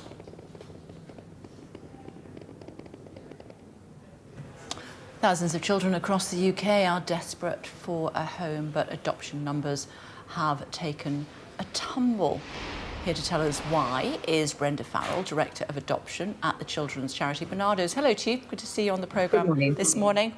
Why have they taken a tumble? Our figures specifically relate to Scotland, where we've seen a 20% drop from March 23 until March 24 of those people coming forward who are registered now to adopt children. And this is reflected in various degrees across the UK. Our concern is that following COVID and with cost of living crisis, fewer people are actually considering opening their homes to adoption. And with that delay, we are concerned that we're going to have more children waiting to be adopted than we have adopters available. Is the drop more significant than it has been previously? Yes. And that's why this national appeal is taking place in Scotland this week. We want to raise the public's awareness to come forward, to find out more about adoption, to find out if it's the right time for them and their family, really to ask questions and to explore the support available and the training. At Barnardo's, we have a focus on children who wait the longest in care. So our programmes are very much about working in conjunction with members of the public to make sure that they have the support and the training they need. Children who wait the longest are those who are 2 years plus, brothers and sisters, so sibling groups, children who may experience behavioural issues through neurodiversity, or those who may be physically dependent due to a disability. And it's raising awareness for people to come forward to ask questions to find out, is adoption suitable for them at this time? If families, despite all that, decide that they do want to adopt sibling groups or older children, perhaps even in their teens, what sort of support can they expect? Support is critical. It's the largest decision any family will make to offer permanency to another child or brothers and sisters within their home. So the support is critical. And at Barnardo's, we've been doing it for over 100 years, so we know what works. That's about taking a team approach, but also preparing adopters and members of the public when they're considering adoption, being aware of their own understanding of being parents, helping them to be aware of the needs of the children that they're going to be looking after, and making sure that they've got the support in place as and when they need it. Tell me more about Adoption Week. Well, Adoption Week has been launched in Scotland. We've also held those in Wales and across England in recent months. And it is about all agencies coming together to really have opportunities like this to speak to members of the public and ask them to come forward, to ask questions of agencies such as Barnardo's to find out more about adoption. What will it mean for them? What will it mean if they are single? What will it mean if they're in a same-sex relationship, a family environment? And what is the support and advice available to them? What is the process like? It's a very in-depth process, as you can imagine. Becoming a parent to somebody else's child and offering them permanency and a forever family is a huge move. But agencies like Barnardo's have been doing this for a long time, and we can help people through the process, through the journey, and make sure that they feel this is the right time for them And then when the process is complete, making sure that we take time to explore children who are waiting to get that perfect connection for those children and those families. OK, good to talk to you. Thanks very much indeed for explaining that to us. Thank you. Thank you. Could there be a breakthrough in the Middle East? The Israeli cabinet meeting today to discuss a potential ceasefire with Hezbollah. Let's speak to our Middle East correspondent, Alistair Bunkle, who's standing by for us in Jerusalem. Good morning, Alistair.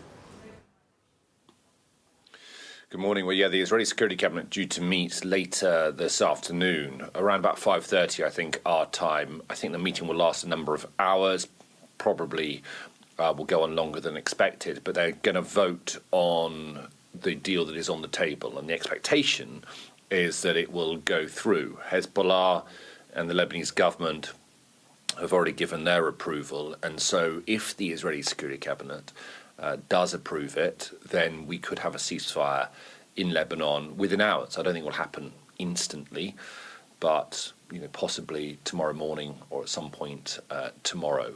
And then 14 months, almost 14 months of fighting between the two sides might come to an end. So we're not entirely sure how the ceasefire would shape up and how it would look, but from what we gather, there would be a 60-day period.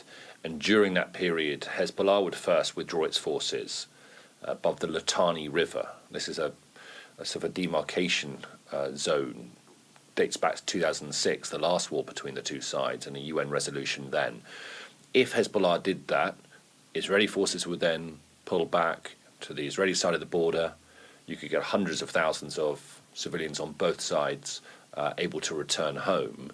Although I should say there is quite a lot of disquiet amongst many of the residents of northern Israel. They don't believe, a lot of them, that enough has been done to push Hezbollah back, that enough has been done to remove the threat from Hezbollah. So this is not universally popular, this ceasefire within Israel. There's plenty of people who are exhausted by well over a year now of war on multiple fronts and would welcome it. But those that actually live or have been unable to live on the northern border in that time aren't necessarily entirely supportive of it. That all being said, the United States, which has helped broker this deal, it would be some success for President Biden before he leaves office. And the expectations are here in Israel and in Lebanon that there could be a ceasefire between the two sides very soon. And this demilitarised zone that you're talking about there, Alistair, it was previously patrolled by UN peacekeeping troops. Will they remain in post there? What will their role be?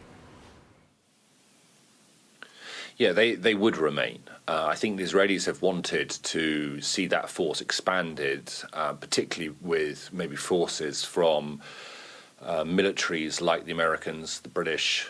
They were talking about the French, but there's been a bit of acrimony between Paris and the Israelis over recent days because of the position that Macron's taken over those arrest warrants against Netanyahu and Yoav Gallant.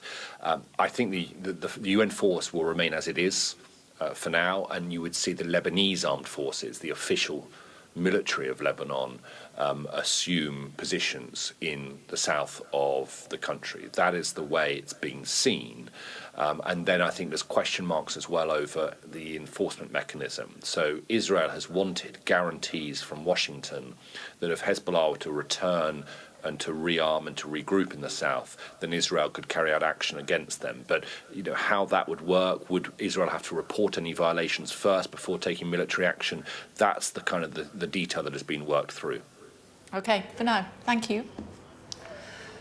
Now, this week, Friday, MPs will vote on whether to legalise assisted dying. Members get a free vote, which means they can follow their conscience rather than party policy. Our political correspondent Liz Bates has spoken to 3 MPs with different views on the issue. Thank you very much. You're welcome. A town hall meeting, but with huge consequences. Tonight is not a debate, and it's not about winning an argument, it's about having a conversation.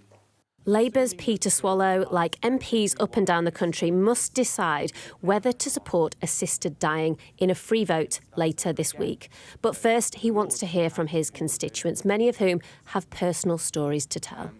Her natural death would have been bedbound, blind, unable to swallow, unable to communicate, and she would have laid there until she suffocated. You didn't want that. We are created in God's image. Only He can decide when and how we die. I hugely respect the principle that everyone should have a choice in how they end their lives. I think it's just about making sure the right safeguards are in place. Well, there's some really worrying parts of it. You know? Conservative Harriet Baldwin voted against assisted dying in 2015 and is concerned that changing the law would put pressure on patients and doctors. She also has a personal story, as she almost lost her father. He was effectively dead at points, although the doctors did not think that my father would make it. They did keep him alive, and for 98 days in intensive care, no one thought he would make it through. He made it through. I think it's very difficult to say definitively that someone is going to die within the next 6 months. On the other side of the country and the debate, Labour's Jeevan Santa is finishing off a day of meetings in his Loughborough constituency. Many have reached out to him on the issue, including Gordon, whose brother died of cancer. And look, we should be clear that 17 people die every single day. People like Gordon's brother, for whom palliative care cannot allay their pain. It was a few years ago now, but my uncle was dying and I was there with him, and it wasn't a pretty sight, as it were. And I walked out of there, my dad turned to me and he goes, "I don't want to die like that." And I looked at my dad and I was like, "I don't want you to die like that." Back in Berkshire, as the discussion comes to an end, the vote draws near. On Friday, MPs will finally decide whether to take the first step on what could be a groundbreaking journey. Liz Bates, Sky News, Sandhurst. And if you've been affected by the issues raised in Liz's report, help is available from the Samaritans 24 hours a day. You can get in touch with them using the contact details on the screen right now. There you go, 116123. Or you can email Jo, without the E, jo@samaritans.org. Meantime, a petition accusing Labour of going back on its promises and calling for a general election, we've just had one, has received more than 2.5 million signatures since it was launched at the weekend. It was set up by Michael Westwood, who says he voted Conservative in July. Let's be truthful about it. Will this create another general election? I very much doubt so. So they will get the time, of course they will. But the concern is they've been in with 5 months. It's been very doom and gloom. The budget, which they've brought out, is going to affect next year, if not the year after. So as a small businessman looking long term, you think to yourself, OK, they're in for 5 years. If this is the carnage I've called in 5 months, what the hell is 5 years going to look like? That's the question, isn't it? This is how many people are signing this petition in real time. We heard from the government. They say, well, you know, people are not always going to appreciate what we are doing, but it will take time. 2.5 million, more than that, feel that that's not the case and we should have a general election now. Still to come on The Breakfast Show for you, we'll discuss government plans to ban anyone born after 2009 from ever buying cigarettes. That to come.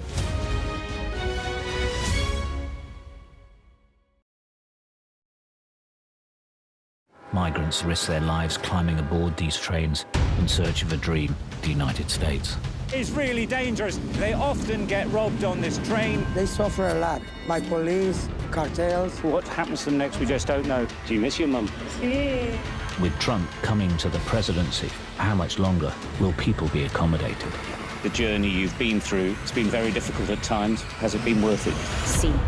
This is a journey which goes by one name, the Beast.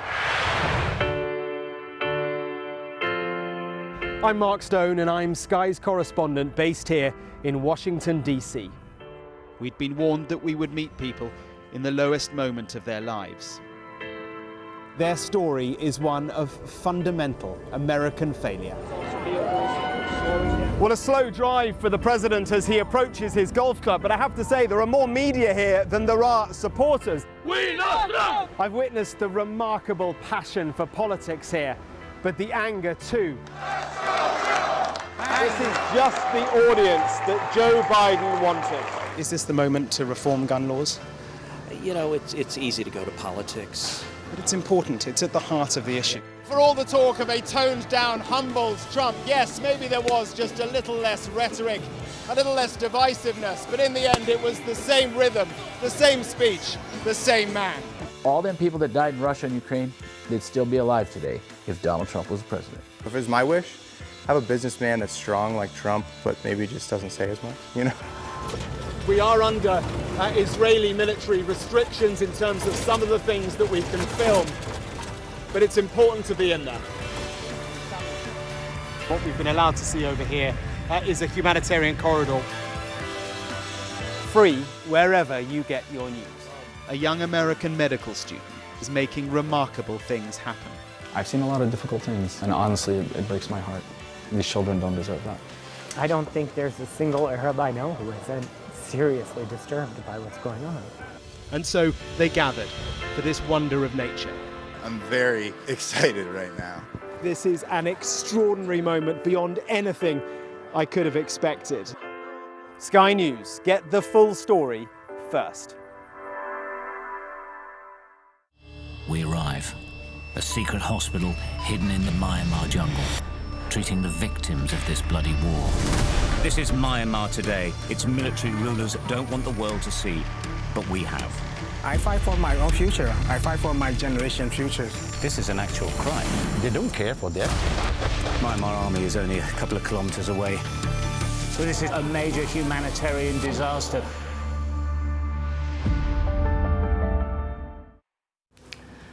Let's talk about smoking, should we? Susie Hartley is, she's recovered from lung cancer. It's good to see you. Yes. Thank you very much indeed. You previously smoked. I certainly did. Uh-oh. I'm sorry to say. And Elise Frogel, Cancer Research UK's Prevention Policy Manager. It's good to see you both, thank you. So, if somebody was born in 2009, they should never be allowed to smoke in this country. Thoughts? So, according to the Tobacco and Vapes Bill, they should never be sold tobacco products. And we think that it's important that that happens because ultimately smoking remains the biggest cause of cancer in the UK. And we can prevent people from ever taking up a lifetime of addiction, ill health and disease. Susie, tell me your story. Oh, I started smoking as a teenager before I really knew all the dangers. By the time I did know the dangers, it was too late. I was hooked. I smoked for many, many years, tried to give up all sorts of ways, and eventually managed to give up. Some years after I gave up, I started having a bad cough, and I was diagnosed with lung cancer. And I really want to prevent this happening to anybody else. I've got 7-year-old twin grandsons, and I think it's so important that children like that are never, ever allowed to buy tobacco products so that they don't get hooked on it in the same way that I did. How's your health now? I'm sorry? How is your health now? My health is fine now. I'm very, very lucky. I had all sorts of treatment and a wonderful team, and I was signed off 2 years ago after 5 years, so 7 years clear now. That's fantastic. That's great news, Susie. Thank you. Alice, despite what we're hearing from Susie, there are 350 young adults a day are still taking up smoking in the UK. Exactly, and that's why this bill is so important. It can help prevent these young people from taking up this deadly product, and this bill can help prevent cancers, save lives, reduce pressure on the NHS and build a healthier future. Later today, parliamentarians have the opportunity to prioritise the nation's health and help build a smoke-free UK, and that's why we at Cancer Research UK are urging all MPs from all political parties to vote in favour of the Tobacco and Vapes Bill during its second reading in the House of Commons. I have to be completely neutral, obviously, and unbiased on this. So what about the fact that we could say that this is just nanny statism and it shouldn't happen? I don't think so. I think it's really important that people are not given the opportunity to take up cigarette smoking. It's very easy just to go into a shop, buy some cigarettes, especially people like teenagers who think it's big. If they can't do that, it becomes much more difficult for them to actually take up smoking in the first place, and I think this is what we need to prioritise. Shouldn't people be allowed to smoke if they want to? Well, it's also important to note that this bill won't prevent anyone who can currently be sold tobacco from doing so in the future. It's about protecting the next generation. It's about achieving a healthier future. And also, most people who took up smoking did so when they were very young. They regret ever doing so and they want to quit. And that's why for those people who currently smoke, they need to have access to the support that can help them to quit if they want to. Susie managed to quit, and I think it's really important that anyone else who wants to quit smoking has access to the right tools. Susie, what would you say to those MPs or others who want to oppose this bill? I can't see why they would want to oppose it, because you're not stopping anybody from doing something. You're just making it far more difficult for youngsters to actually start smoking in the first place. They'll be able to get cigarettes. I'm sure there'll be black market, but that is much more difficult than actually going into a sweet shop and just buying some cigarettes. I don't see why it infringes on anybody's rights. How dangerous is smoking? Smoking is the biggest cause of cancer and death in the UK. It is a uniquely lethal product that will kill 2 in 3 people that use it. What I would say to MPs, it's your opportunity to prioritise the nation's health. The public support this bill, health experts support this bill, so now it's time to do your part and help achieve a future without cancers caused by smoking. And where are you on banning smoking in public places? I'm thinking there's a debate at the moment, isn't there, about whether or not you should be able to smoke in pub gardens, for example? I think passive smoking is a big issue as well. So many people are getting lung cancers from passive smoking. Saying, and it's made a huge difference to pubs, to restaurants, that people can actually breathe properly while they're having a meal. In the open air, I personally think it's a different matter, as long as you're not infringing on anybody else's right to... Just looking at the figures, actually, Susie, almost 300,000 cancer cases in the UK over the next 5 years, 2,800 of those passive smoking. Yes, and these alarming statistics really show us that the fight against tobacco is far from over. Within the Tobacco and Vapes Bill, there are also powers to extend smoke-free places, and there'll be a consultation where people can share their views and the evidence can be looked at to figure out which place exactly should be made smoke-free. How hard is it to stop smoking? Very hard. Take it from me. I tried numerous times in all sorts of different ways. In the end, I had a very big incentive. I was going to have an operation, and I was told categorically that it would be much harder to recover and to heal properly. So I took it one day at a time. I took it as an alcoholic would, one day at a time. I managed to stop or not smoke one day. I thought, right, I've done it one day, I'm going to do it another day, and it went from there. And what are your top tips? I think everybody has different incentives for stopping smoking, different ways that it's helpful to them. And I think there are so many different ways that people can be helped now to stop smoking. And I think you need to, if you want to truly stop smoking, you've got to actually investigate all these different methods and use the one best for you. What do you recommend, Alison? Well, I would say if you're using tobacco, the best thing you can do for your health is to quit completely. And the great way to start is to go to your local stop smoking services, your pharmacist or your GP, and they can help you find the right tool for you. Okay. And vaping? The evidence so far shows that vaping is far less harmful than tobacco and can help people to quit smoking. So for those people that smoke, it can be a great tool to help them do that. We don't yet know fully the long-term effects. That's why we don't want people who've never smoked, and young people in particular, to take up this product. But what's indisputable is that the harms of tobacco. We know that smoking is the biggest cause of cancer and death in the UK, and that's why this bill would be so revolutionary. Not enough provenance, though, yet, is there, on as far as vaping is concerned? I remember ads from the 1950s, I wasn't around then, just saying, but I've read about them, that said that smoking was good for your heart. Yes, I mean, there's been a lot that was said by the tobacco industry to try to push these products, and that's why it's really difficult when you're talking about things like freedom of choice and all of that, when you've had these things that were pushed. There is a lot more independent evidence that suggests that vaping is far less harmful, which is why we believe that it should be a station tool.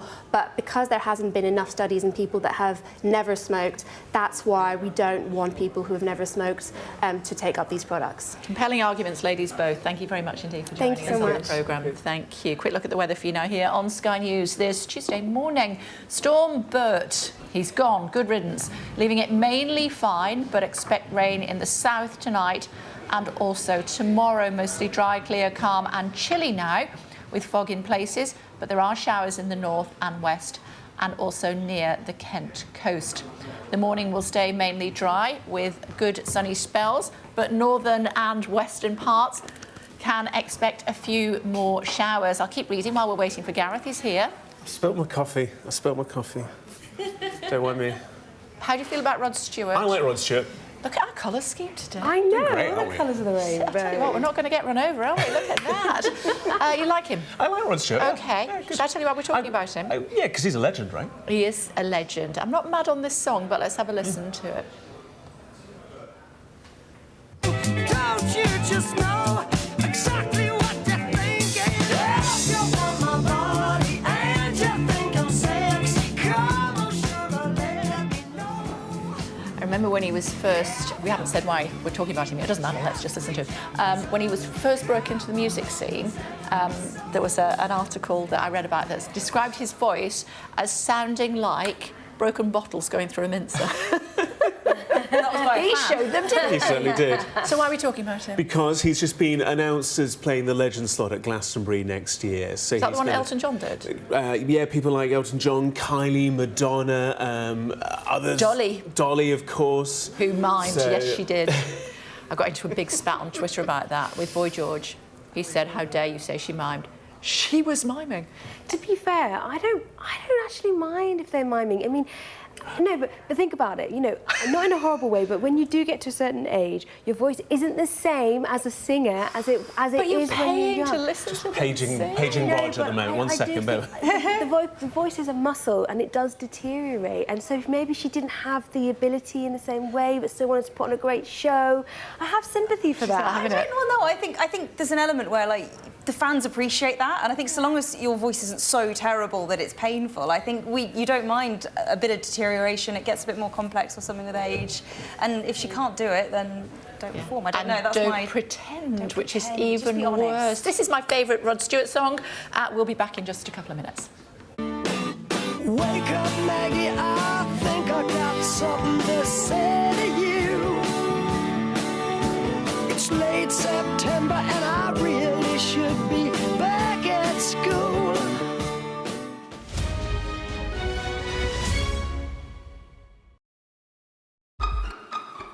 We've got your Sunday mornings covered. From the front page and the sounds of the streets to the voices of the people who make the major calls and big picture politics beyond Westminster. We'll put you at the heart of our story.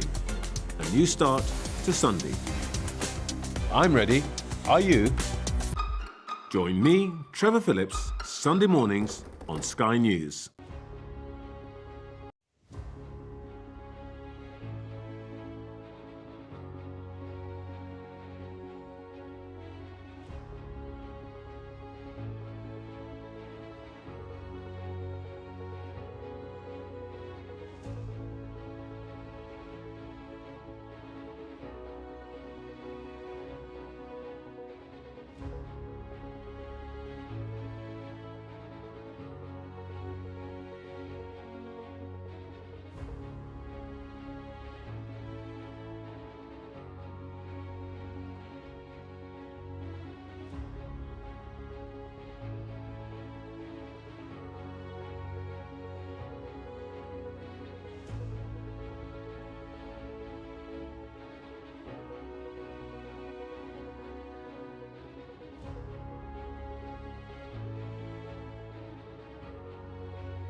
Morning everybody, it's 9 o'clock. Coming up on the programme for you, a major search for survivors after a tourist boat sank in the Red Sea. 2 Britons are among more than a dozen people missing. We'll have the latest as families wait for news. And Donald Trump spooks the markets with the threat of new tariffs on the likes of Mexico and China. We'll be counting the cost. We will. It's Tuesday, the 26th of November.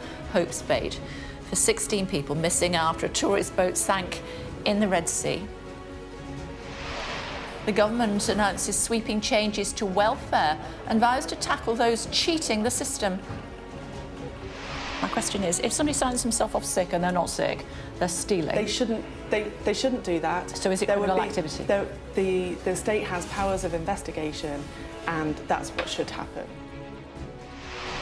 The mystery over why a DHL cargo plane crashed in Lithuania. Investigators fear it could have been sabotage. Why women are half as likely as men to find a job after leaving jail. We've got a special report for you.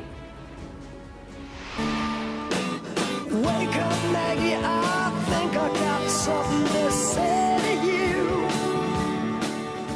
And that is that he's confirmed to play the Legends slot at next year's Glastonbury Festival.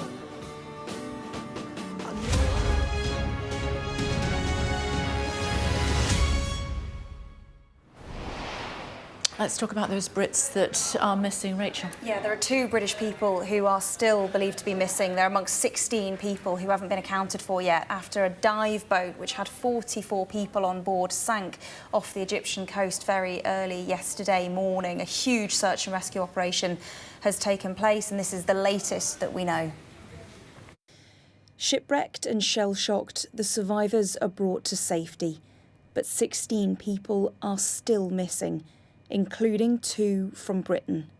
The group of divers and crew boarded the Sea Story yacht on Sunday for 5 days of adventure on the Red Sea. But first thing Monday morning, the boat sent out a distress signal, sinking beneath the waves in a matter of minutes. The vessel had departed from Port Ghalib on Egypt's Red Sea coast, carrying 44 people, tourists and crew. It sank near the coastal town of Marsa Alam. It was scheduled to reach its destination of Hurghada Marina on the 29th of November. Those who've been rescued have been brought to the Wadi Garmel diving centre, around 30 miles to the south. The survivors are being given medical assistance, and a major search and rescue operation has been launched. If the sea conditions are relatively difficult, then that could cause difficulties with small boat operations in recovering people, and also you'd need to beware of the currents, so you'd have to anticipate which direction they're going and what speed, and you can see from the systems right now that it looks as if people would be pushed parallel to the shore as opposed to towards the shore.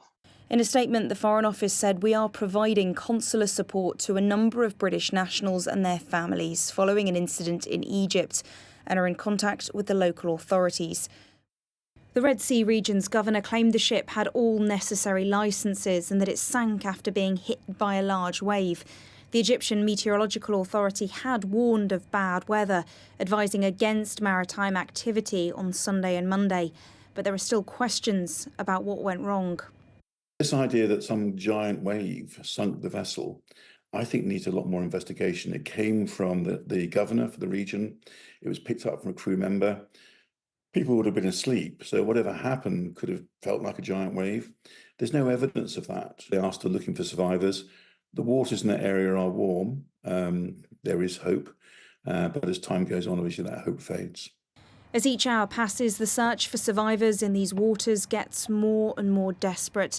The families of those missing forced into an anxious wait for any news of their loved ones.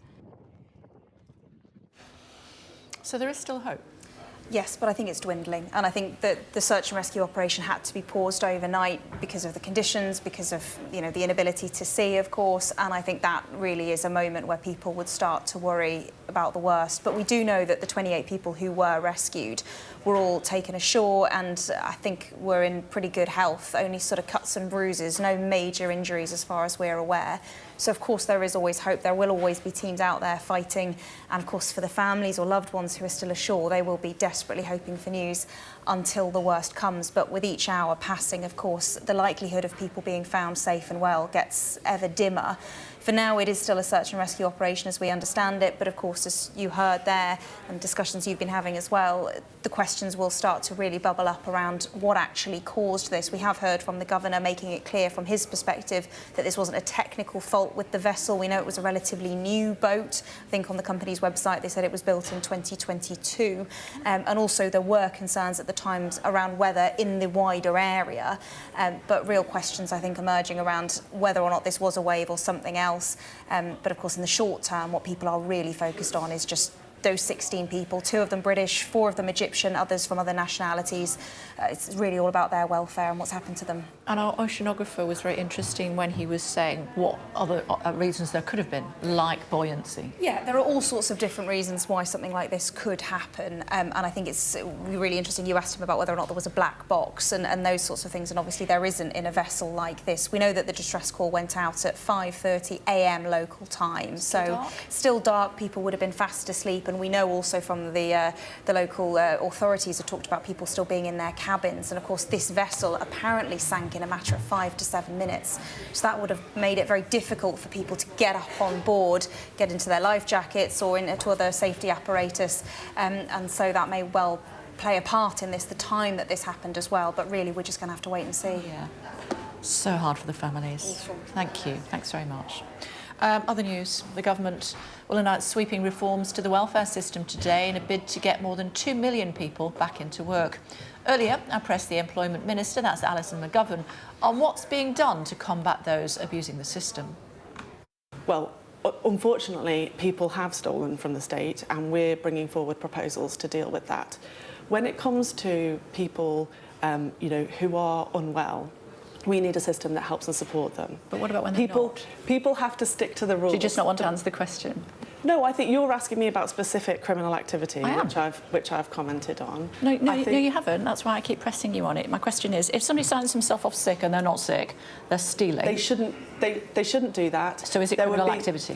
The state has powers of investigation, and that's what should happen. She knew what I was asking her. Yes, she did. She just didn't want to say those words. She didn't want to kind of go down that road of accusing, benefit claimants of breaking the law or being dishonest. And it's difficult. It's difficult because what she's trying to acknowledge is that actually there are areas and examples of criminality, but she wanted to focus on the kind of big gangs, the big cases that we've seen. But realistically, we also do know that there has been individual cases as well of bad behaviour, but she kind of didn't want to go down that road clearly because the way they are framing this push, this back to work push, the white paper being published later today, is all about supporting people into work rather than accusing them of being lazy or scroungers or dishonest or whatever it might be. So very much trying to focus on the carrot rather than the stick. We know the Tories have basically gone kind of outright criticised them for basically not having enough stick, saying that they the reforms aren't going to even be starting to be thought about properly until spring of 2025. And what the Tories are saying is there is not a moment to waste when it comes to trying to get this benefits bill down and the amount of money. They had 14 years. Exactly. The irony, Kay, the irony. But that's the argument that they're trying to make. And really, what's important when it comes to this benefits bill is the government says 9 million people are economically inactive. 2.8 million people are not working because they are long-term sick. And what they're saying is that is unsustainable, and their target is to get 80% of people in this country in employment. That is a very ambitious target. Many would say, is it realistically achievable? Of course, governments always try and set ambitious targets, although not when it comes to immigration for the Labour Party. And I think the difficult thing for Alison McGovern there as well was this white paper is being published today What is it going to say and what is it not going to say? And I think the difficulty for the Labour Party will be trying to persuade people that this is going to be enough to really give the growth that they have been talking about and promising. And if it doesn't instigate this growth in a way that they've been branding for a long time, that could be tricky. But if it does, it could be a really, really big win. So the stakes are high, but the prize is there. OK, for now. Thank you. Thank you. Rest of today's top stories? Yes. Cappuccino. A latte. He's feeling sleepy. Feeling fancy, Murray. That's what I'm feeling. Cosmopolitan, isn't he? Not in the final hour. Yes. But I'm going to bring you some of the day's Yes, stories now, please. shall we? We're going to start with the Middle East because the Israeli cabinet meeting today to discuss a potential ceasefire deal with Hezbollah. Let's bring in our Middle East correspondent, Alistair Munkle, in Jerusalem. Alistair, what's the latest? Well, the Israeli cabinet, the security cabinet, will meet later this afternoon in a meeting that's expected to last a few hours and expected to give its approval to a ceasefire that has been brokered by the United States. Now, Hezbollah and the Lebanese government, we understand, are both in support of it. And so it just needs this Israeli cabinet sign-off. And the expectation is that will happen. There is some opposition within Israel to the idea of a truce with Hezbollah. Some right-wing elements in the government want to carry on fighting. There are some in the north who've been displaced from their homes who believe it's still not safe for them to return. But it looks very likely that the Israeli government will give it its stamp of approval this evening, and then a ceasefire could come into force really very quickly. I mean, I think we don't know, but we're probably talking about possibly tomorrow at some point. And so then, after 14 months, almost 14 months of fighting between the two sides, there should be some calm on that front. And there'll be a 60-day window, during which point Hezbollah would first need to withdraw its forces, pull them back to north of the Litani River. If they do that, then Israeli forces will then pull back into Israeli territory, and the conditions should be such that all civilians, hundreds of thousands of civilians on both sides, could return home. There's a lot more detail and nitty-gritty in it. I mean, that's the kind of the broad overview. But there's some concerns about how this will be enforced, who will enforce it. I think it'll be a combination of UN peacekeepers who are already there and the Lebanese armed forces taking over control of the south of Lebanon. Israel wants to retain the right to hit Hezbollah back if they sees that Hezbollah is trying to rearm or regroup. They think they've got American approval to do that.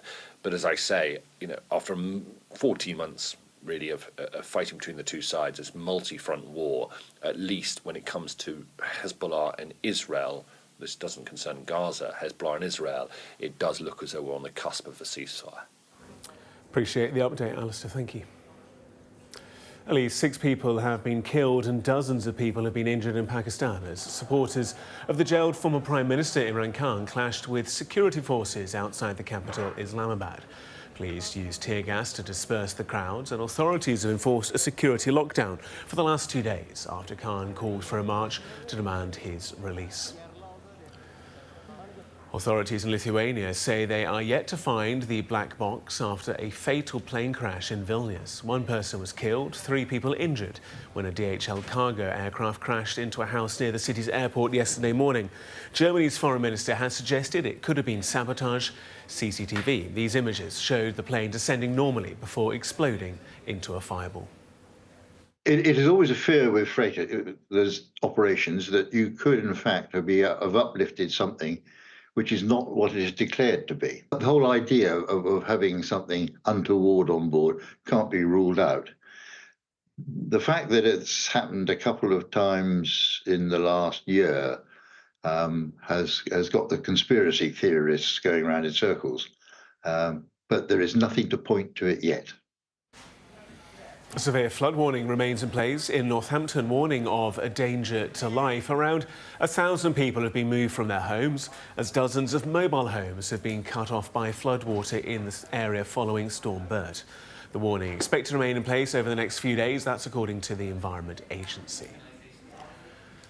And it's been announced that Rod Stewart will perform in the Legends slot next year at Glastonbury Festival. The 79-year-old says he's proud and ready to take on the Sunday slot at Worthy Farm, 23 years since he last played at Glastonbury.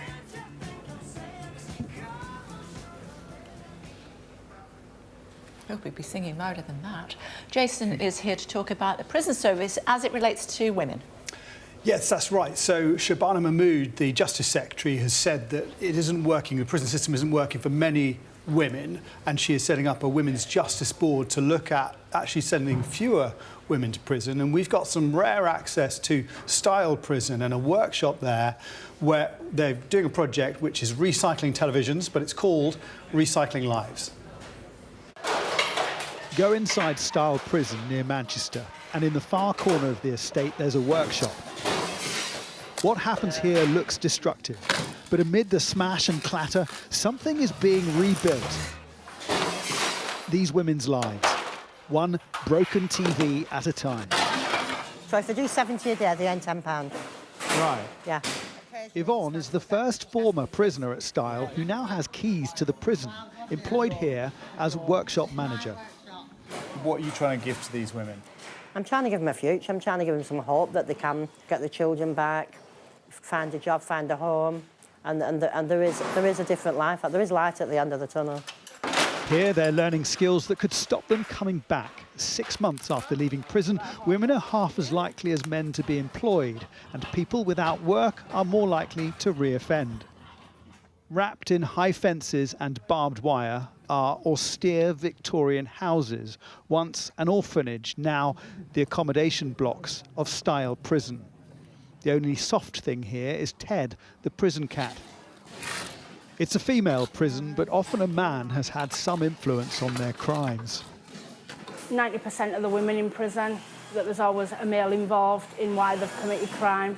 Yeah. Obviously speaking personally, because it is the case with me as well, so yeah. The biggest thing for me was leaving my children. Yeah. I still carry that guilt round.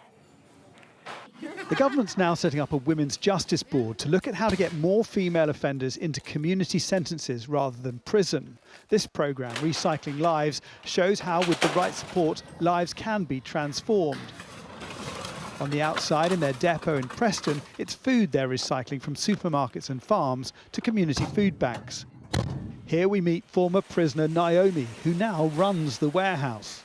They take women who've robbed a block of cheese to feed the child. They put them in prison for 28 days. They take the home, they take the kids, they lose their family, and they get out with nothing. You've just created a criminal right there. You've just created a woman who's got nothing to lose. So they're more likely to re-offend? No reason not to. Prison is supposed to be part punishment, part repair job. But there are few programmes like this, and for many women, jail is adding to the damage. It's such a shame. And you were telling me in the last hour that women, they could be murderers, they could be drug users or whatever, all in the same prison. Yeah, they don't have category prisons for women, so they can get all muddled in together. And I think that's one of the problems. There's so few women in the prison system, only 3,500, as a prison population of 88,000. So they don't have the ability to just split them into different groups. So some women say there need to be more open prisons. It's quite difficult to have rehabilitation programs for that small number. So that could be one of the problems that they have with short sentences for women in prisons, as well as a lot of the women in there come with different demons to men. So 60% suffer from have been abused, domestic abuse. Over 50% have had some kind of sexual or other abuse as a child. And then there's, the issues around pregnancy. So there's lots of different women issues, and that's why the Justice Secretary has given us a statement, actually. Shabana Mahmood has said for many women, prison isn't working. Most women are victims themselves. Over half are mothers with a prison sentence separating parent and child, and that's why I'm establishing a new Women's Justice Board tasked with reducing the number of women in prison by exploring alternatives to custody for female offenders. So quite a big reform this Justice Board expected to bring in. It's going to feed back hopefully early next year, and it will be looking at, as I say, reducing sentences, maybe having more community sentences, that sort of thing. OK, for now, thanks so much indeed. More from Jason throughout the day here on Sky News, of course, and online. Check it out. Coming up in just a few moments' time, I'm not sure how I'm going to do this transition, so I'm just going to do it. We'll be speaking to the man who drew the Gruffalo, Axel Scheffler, about why he wants all children to have access to storybooks. The woman whose life was saved by a blood transfusion more than 70 years ago, she's now urging people to donate. And has kissing under the mistletoe become an outdated tradition?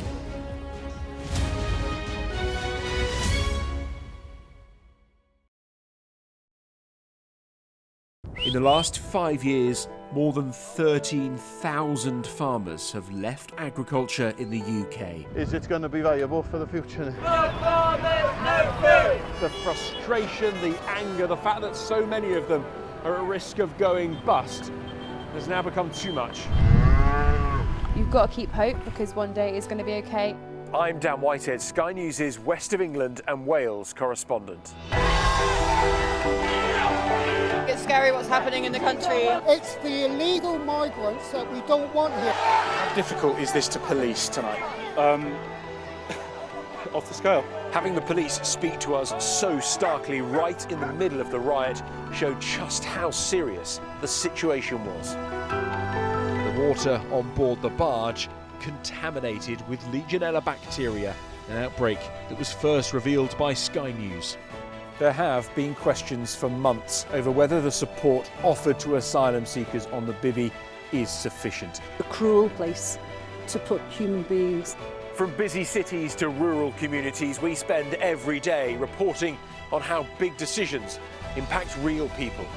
The last smoke and steam rises into the sky above Blast Furnace 4. Today is a day in history in Port Talbot. The closure means more than 2,000 job losses. It just seems madness. It is a highly contagious infection. South West Water did apologise again. This is the revenge porn helpline. They're helping terrified victims. You've been a victim of a very common type of online crime known as sextortion. We're making things better for people. Stonehenge became the latest victim of Just Stop Oil. Now I can say I've been to the orange Stonehenge. Sky News, get the full story first, free, wherever you get your news. Play Sky News. From the Sky News Centre at 7. Now that you're up to date, we can go into a bit more detail. Things can change incredibly quickly. Taken by surprise. Have you ever known a moment like this in British politics before? Yes. Cheers. We'll start with breaking news. Let's get the latest on the ground. So, by the end, we'll hopefully all understand what's going on in the world just that little better.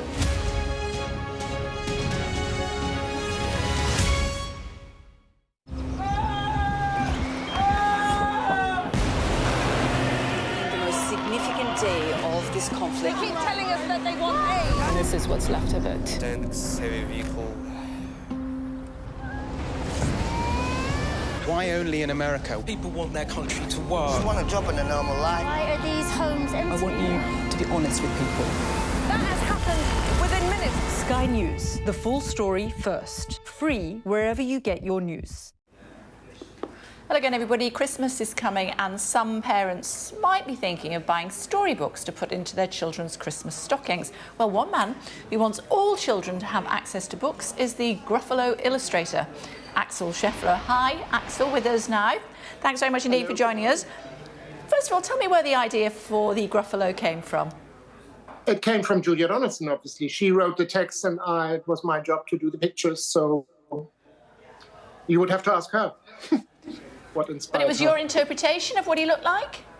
Yes, of course. That's my job, to put the pictures to the text. So he was So how partly did you described... decide what he was going to look like? Well, he was partly described in the text already. I knew he had to have a black tongue and orange eyes and knobbly knees.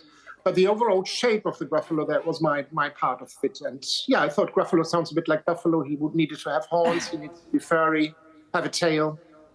Yeah, so I did that. Did you expect the Gruffalo to become as big a star as he has been? I did not at all, no.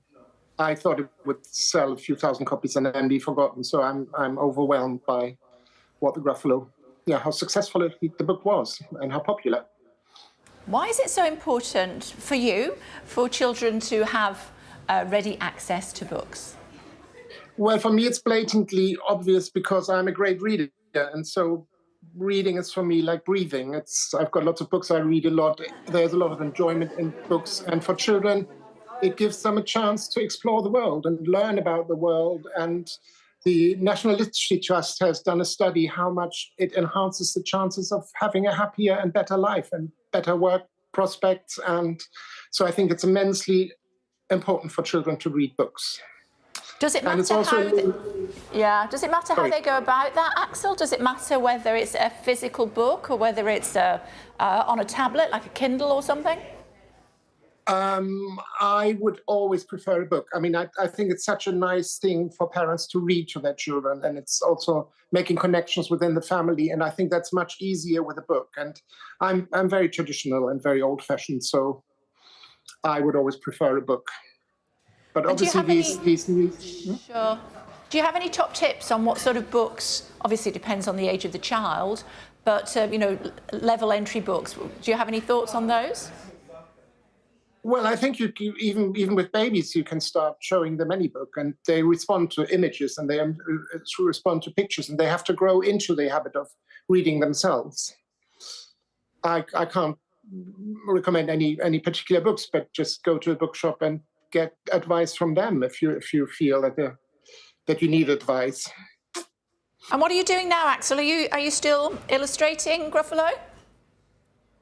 I'm not illustrating Gruffalo, but there's a new story by Julia Donaldson waiting for me, but I can't talk about it.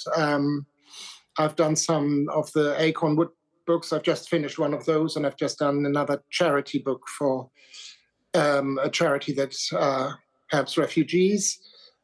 That's coming out next spring, but it's finished now for me.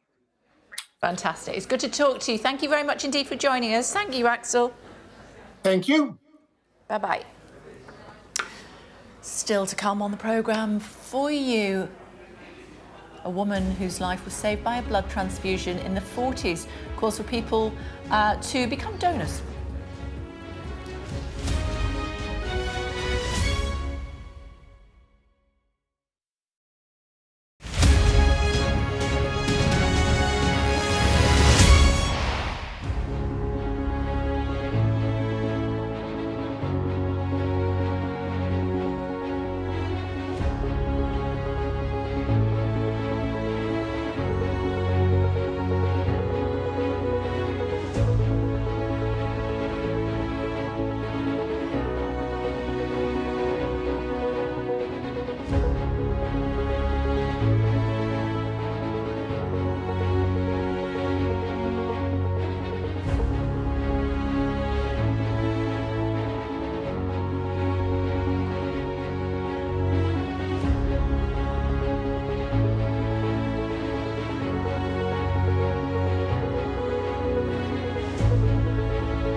Hello again, everybody. Welcome back to The Breakfast Show here on Sky News Tuesday morning. What have you got for us? Well, the top stories for you this morning. We'll bring you up to speed on those. 2 British nationals are believed to be among more than a dozen people missing after a tourist boat sank off the coast of Egypt. The vessel was on a diving trip that was expected to last several days. The Egyptians say preliminary investigation suggests it was hit by a large wave and capsized. However, a marine investigator has told this programme he is sceptical about that explanation. The government's announced major new reforms aimed at bringing more than 2 million people back into the workforce. The plans include extra training opportunities for young people and more mental health support. Well, Donald Trump has said he'll impose sweeping new tariffs on Mexico, Canada and China as soon as he takes office in an effort to crack down on illegal immigration and drugs. A woman whose life was saved by a blood transfusion in the 1940s has joined the NHS Christmas blood appeal. Maggie Hackney was a newborn when she received the treatment and was one of the health service's first ever patients. She later starred in a 1966 film promoting blood donation. Margaret Brooker is alive today because of a remarkable advance in medicine. She was one of the first babies in Britain to have her blood completely changed as a result of the National Blood Transfusion Service, which is now itself coming of age. Today she's a dental nurse and as fit as any girl. And Maggie is with us now. Hello, Maggie. Hello. How do you feel when you look back at that? It made us laugh so much. I mean, it was so 60 years ago. Yeah, it was. It did make me smile. I'm sure it did. Talk to me about what happened to you. Well, obviously I don't remember. I was a newborn, but my bloods, when I was a rhesus baby, and the blood that I had in my body was not functioning properly, so I had to have an exchange transfusion. Now, these exchange transfusions are rare now because they do other interventions to stop that. But I had one of the first exchange transfusions where you take all my blood out and put new blood in. And I was very, very poorly. In fact, my parents thought I was not going to survive. They thought I might have brain injury. And I was baptised at birth because they didn't think I would survive. So, yeah, I'm here now. I'm very much alive. Yeah, look at you. I mean, you're 76 years young or thereabouts, judging from the year you were born, and you look absolutely fantastic. This was a life-saving treatment? Oh, definitely was, yes. Yeah, it definitely was. I don't think, it definitely was. And quite pioneering in 1948 too. What would you say to people who are considering giving blood, have never done it before?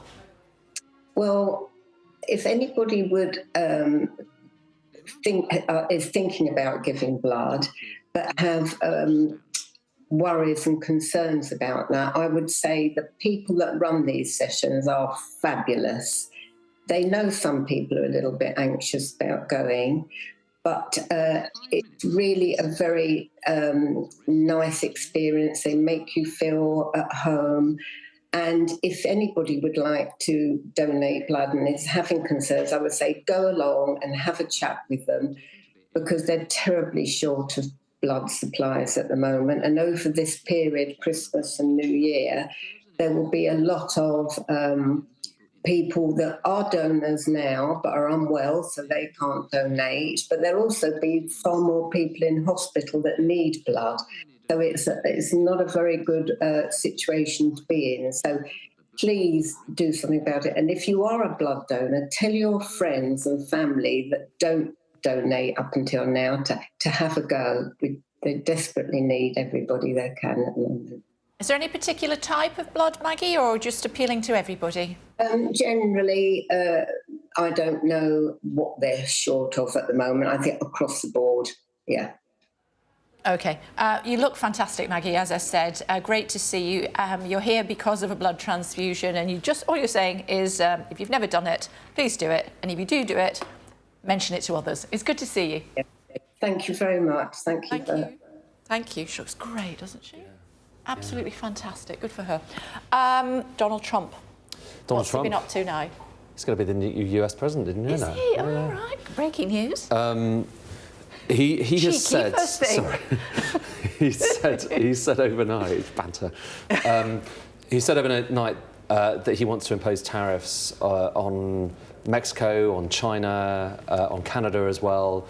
Obviously, we are right now in this kind of interregnum period, the lame duck period. We're waiting to find out precisely what he's going to do. But this is the expectation. He has talked during the campaign a lot about how he loves tariffs. He said it's his favourite word, tariffs, favourite economic term. And when he talked to economists, they, generally speaking, hate tariffs because that imposes extra kind of friction on trade, and so they don't like it at all. But it does seem very likely that when he comes in, he's going to impose them. That has questions, obviously, for what is the UK going to do? How is it going to affect the UK?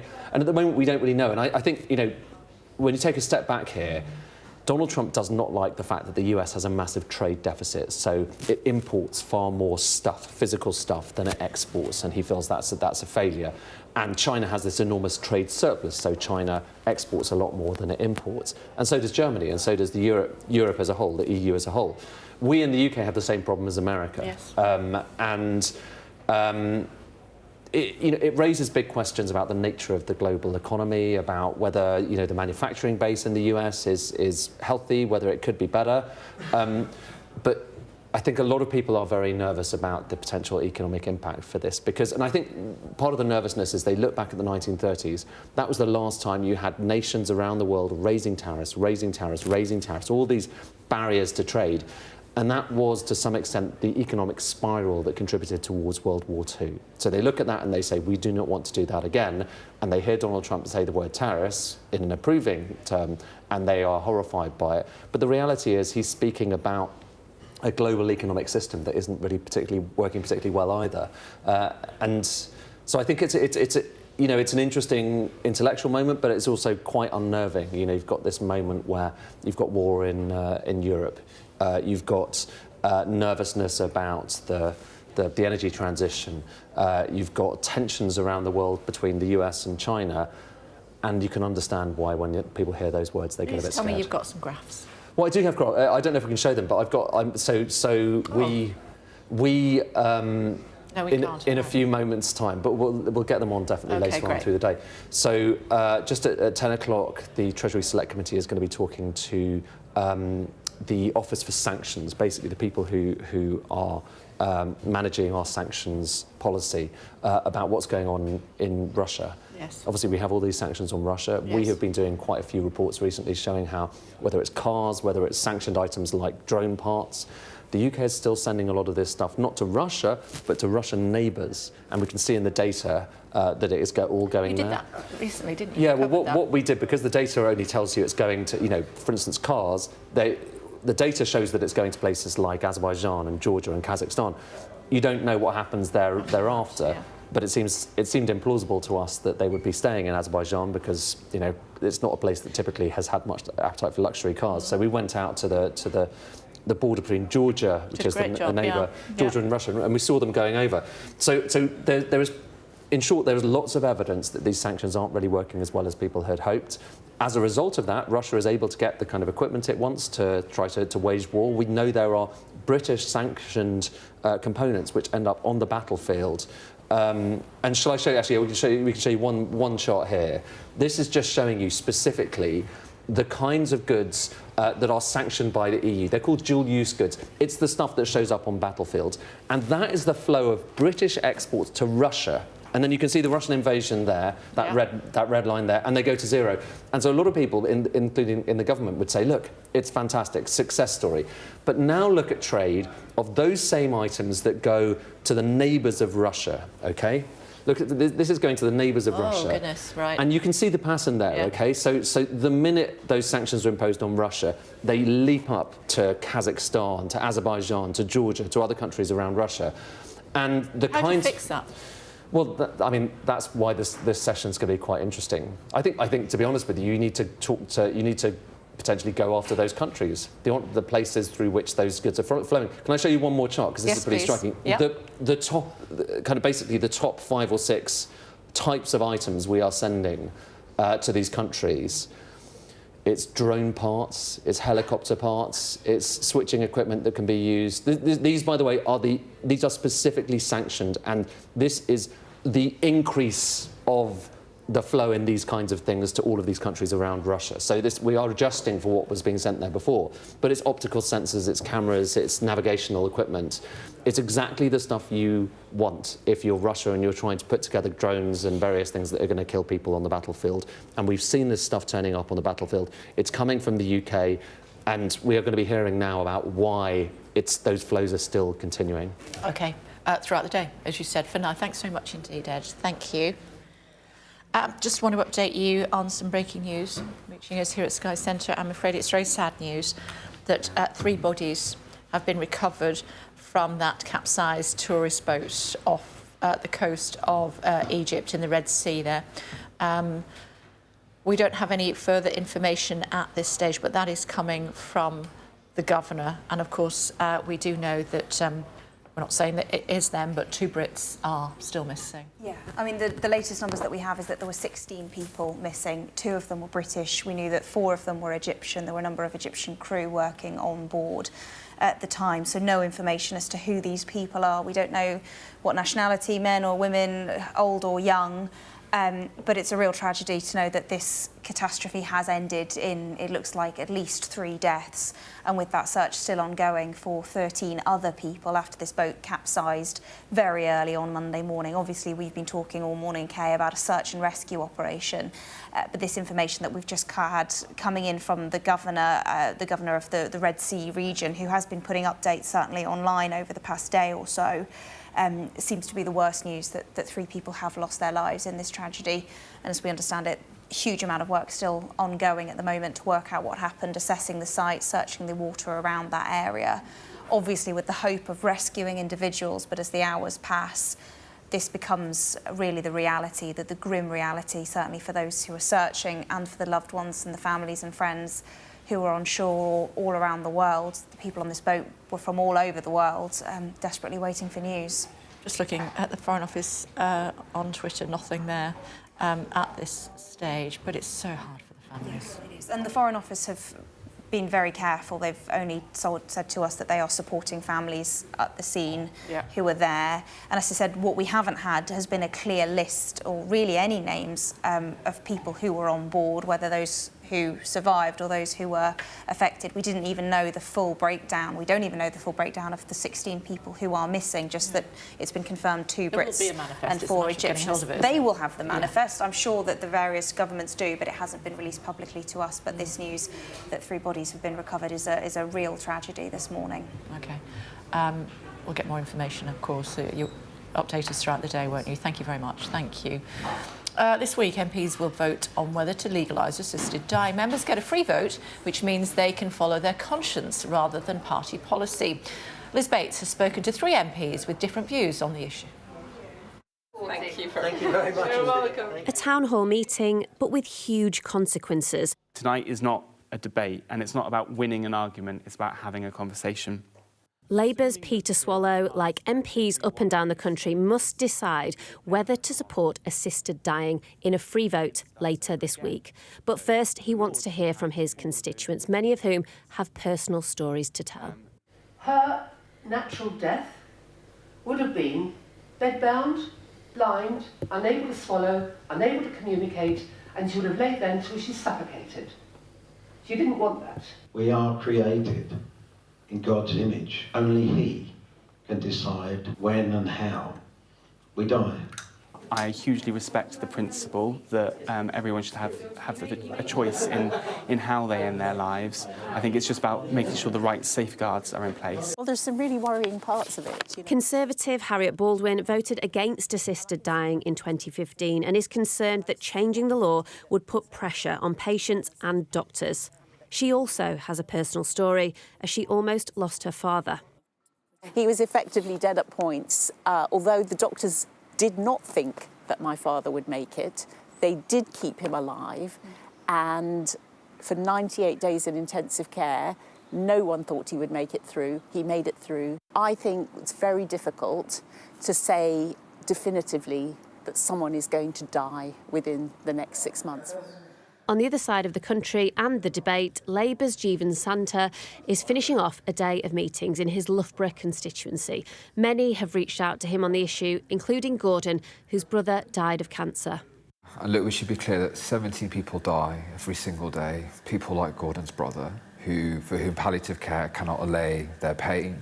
It was a few years ago now, but my uncle was dying, and I was there with him, and it wasn't a pretty sight, as it were. And I remember I walked out of there, and my dad turned to me and he goes, "I don't want to die like that." And I looked at my dad and I was like, "I don't want you to die like that."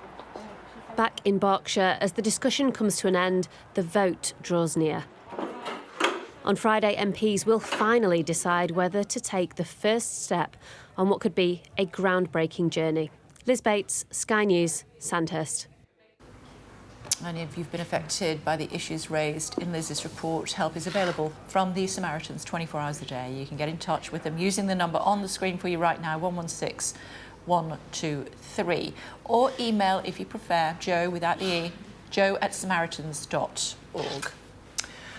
I just want to bring you these latest live pictures reaching us here at Sky Centre. We believe that this is Beirut. There is suggestions that there potentially would be a ceasefire between Israel and also Lebanon, but it does look as though given these latest pictures and the smoke continuing to billow there from what was obviously some form of missile attack. Let's wait and see what we hear from Jerusalem. We'll speak to Alistair Bunkle about this in just a few moments' time. Ceasefire on the cards? Let's see.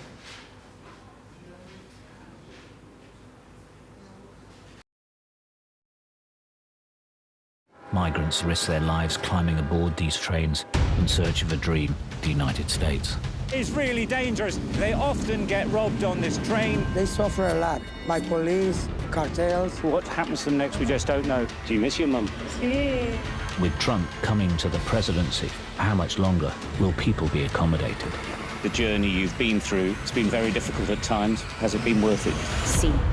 This is a journey which goes by one name, the Beast. I'm Mark Stone and I'm Sky's correspondent based here in Washington, D.C. We'd been warned that we would meet people in the lowest moment of their lives. Their story is one of fundamental American failure. Well, a slow drive for the president as he approaches his golf club, but I have to say there are more media here than there are supporters. We love Trump! I've witnessed the remarkable passion for politics here, but the anger too. This is just the audience that Joe Biden wanted. Is this the moment to reform gun laws? You know, it's easy to go to politics. But it's important, it's at the heart of the issue. For all the talk of a toned-down, humbled Trump, yes, maybe there was just a little less rhetoric, a little less divisiveness, but in the end it was the same rhythm, the same speech, the same man.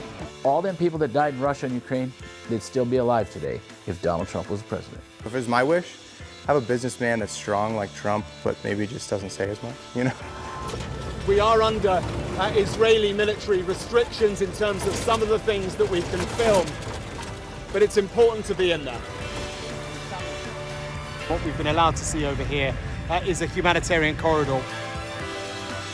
Free wherever you get your news. A young American medical student is making remarkable things happen. I've seen a lot of difficult things, and honestly, it breaks my heart. These children don't deserve that. I don't think there's a single Arab I know who isn't seriously disturbed by what's going on. And so they gathered for this wonder of nature. I'm very excited right now.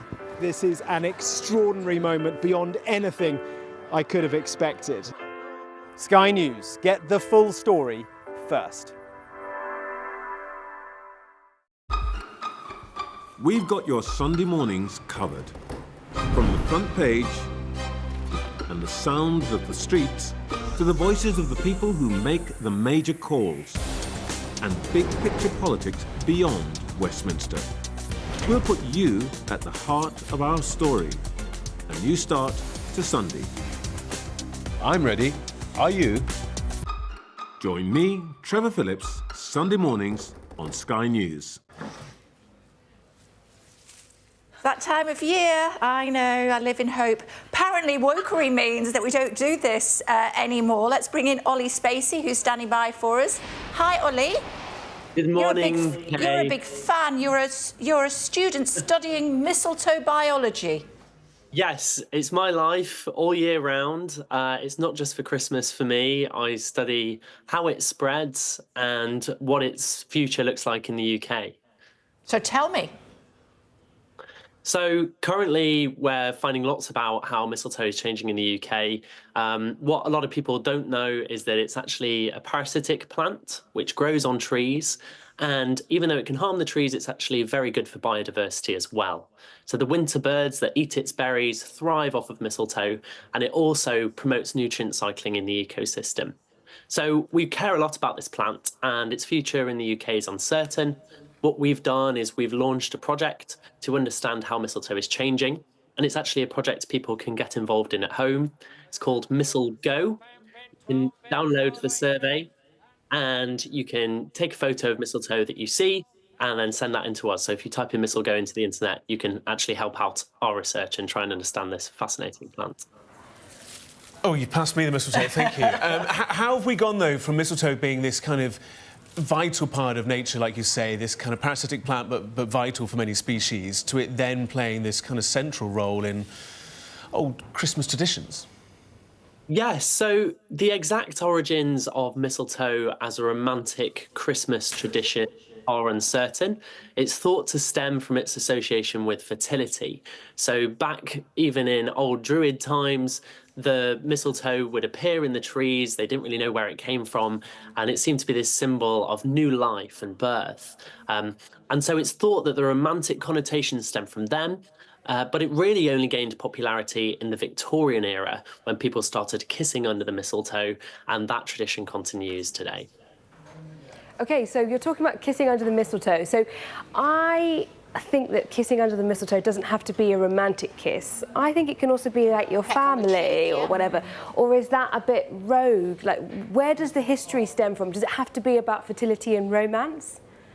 So I think those were the original connotations, but you can use the tradition in whatever way you like. You know, kiss your grandma on the cheek, whatever that means to you. It's quite a nice way just to exchange a bit of affection at Christmas time. And why is it that we're seeing less of it? Because I certainly think, as I'm looking back on past Christmas parties, for example, or work Christmas do's, I don't think I've seen mistletoe around. What's been going on? Why have people been becoming less popular with this as a tradition then? Yeah, so it does seem to be something that's changing. I mean, back in the Victorian era, it was a very special occasion because people wouldn't kiss other people in public, certainly not people other than their partner or their close family. So I think as we're becoming more liberal as a society and people will more readily kiss for different occasions, we don't need mistletoe as this same icebreaker. So maybe that's one of the changes. We're also seeing people shifting to using plastic mistletoe rather than the real thing, like the sprig behind me, because they can reuse it. So this is a trend that we're seeing, but the reasons for it aren't. OK, it's good to see you. Thanks very much indeed. Learn something new every day, don't you? Somebody who is an expert in mistletoe. Yeah. Are you a mistletoe kind of gal? I am now. I think I'll be honest, I've never really thought about it, but it is a beautiful plant, and I think what he was saying, parasite. When he described it as a parasitic plant, I thought, and we're kissing under this? OK then. But no, I think I've definitely some of my decorations at home, I'm sure they're sort of mistletoe-esque, but it's not something you tend to see out and about. Certainly wouldn't get it, you know, fresh boughs of it and stuff. No. Well, as Murray learnt yesterday, we don't even have a Christmas tree, so don't ask me for mistletoe. There. Yeah, I mean, I don't even know what to say about that, Gareth. Yeah, breaking news, this is not real. We couldn't actually get our hands on any. Did really? you did try. Did you go on the app and see if you could find it nearby and all the likes? Yeah, we did. Well, I hope so. Yeah. I got Sam and Liv to do it. They tend to sell it when you buy your Christmas tree. They also sell the mistletoe at the same time, don't they? Yeah, and there's huge auctions. I think actually we saw some footage of it previously. The mistletoe auctions are kind of a massive staple of Christmas tradition, but yeah, you don't see it in the shops. Does it not die? I mean, yes, it does die. Yeah. So bit of a squirt on it. Yeah. And then it'll live a little bit long, a bit like your tree. What do you do with your tree? I put it, you know, you can donate to charity and then they take it away. That's what Yeah, I but do. how do you keep it without Keep it its fresh? needles dropping? Oh, I don't. My house is a state by the end of December, to be honest, yeah. You've got to cut the bottom off when you You're get it supposed to and put put it it in in a pot. water. Yeah, you're and you've got to supposed to keep it topped up. But my abiding memory of Christmas is every couple of days, just sort of there under the tree, moving the presents out of the way to try and fill it up, but not fill it up too much that it overspills. Yeah, I've got the equipment, but I just never get around to it. Put it up, let it die. Happy Christmas. I mean, we're discussing this with the Queen of Christmas, because I have seen how many decorations you have primed and ready. You're a big fan. I am a big fan, but I use an artificial tree. Is your tree up yet? No, because I only put it up on the 18th of December. Okay. Yeah, I only put it up the week before Christmas. Okay. Because it's my birthday. Right. So we're not having Christmas until I've had all the presents. I once had a boyfriend who bought me, you know, people's like Christmas for, like, this is for your birthday and this is for Christmas. Yeah. Diamond earrings, one for each. Oh, left and right. Yeah, yeah. So of the three things, which two do you keep? Exactly. I think it's a no-brainer, isn't it, really? Yeah. This is for your birthday and this one's for Christmas. Can you believe it? Like a pair of shoes or something, left and right. I love that. Yeah. But try an artificial tree, because artificial trees... Scotsman in my ear saying, what, you're complaining about diamond earrings? He'd do the same, wouldn't he? He would do exactly the same. Try an artificial tree. Honestly, they can look really lifelike. You don't get the smell. Magic tree. Oh, yeah, some yeah, posh candles and a fake tree, that's what you need. Yeah, there you go, posh candles. I love the smell. Yeah. Nothing like it. Yeah. Okay. We're talking about Christmas already. It's never too soon. Yeah. To that end, it's still Thanksgiving before that, isn't it? Talking about Thanksgiving later on in the week. Are you with us all week? Yes. We've got some food coming in. We'll see you tomorrow. Take care.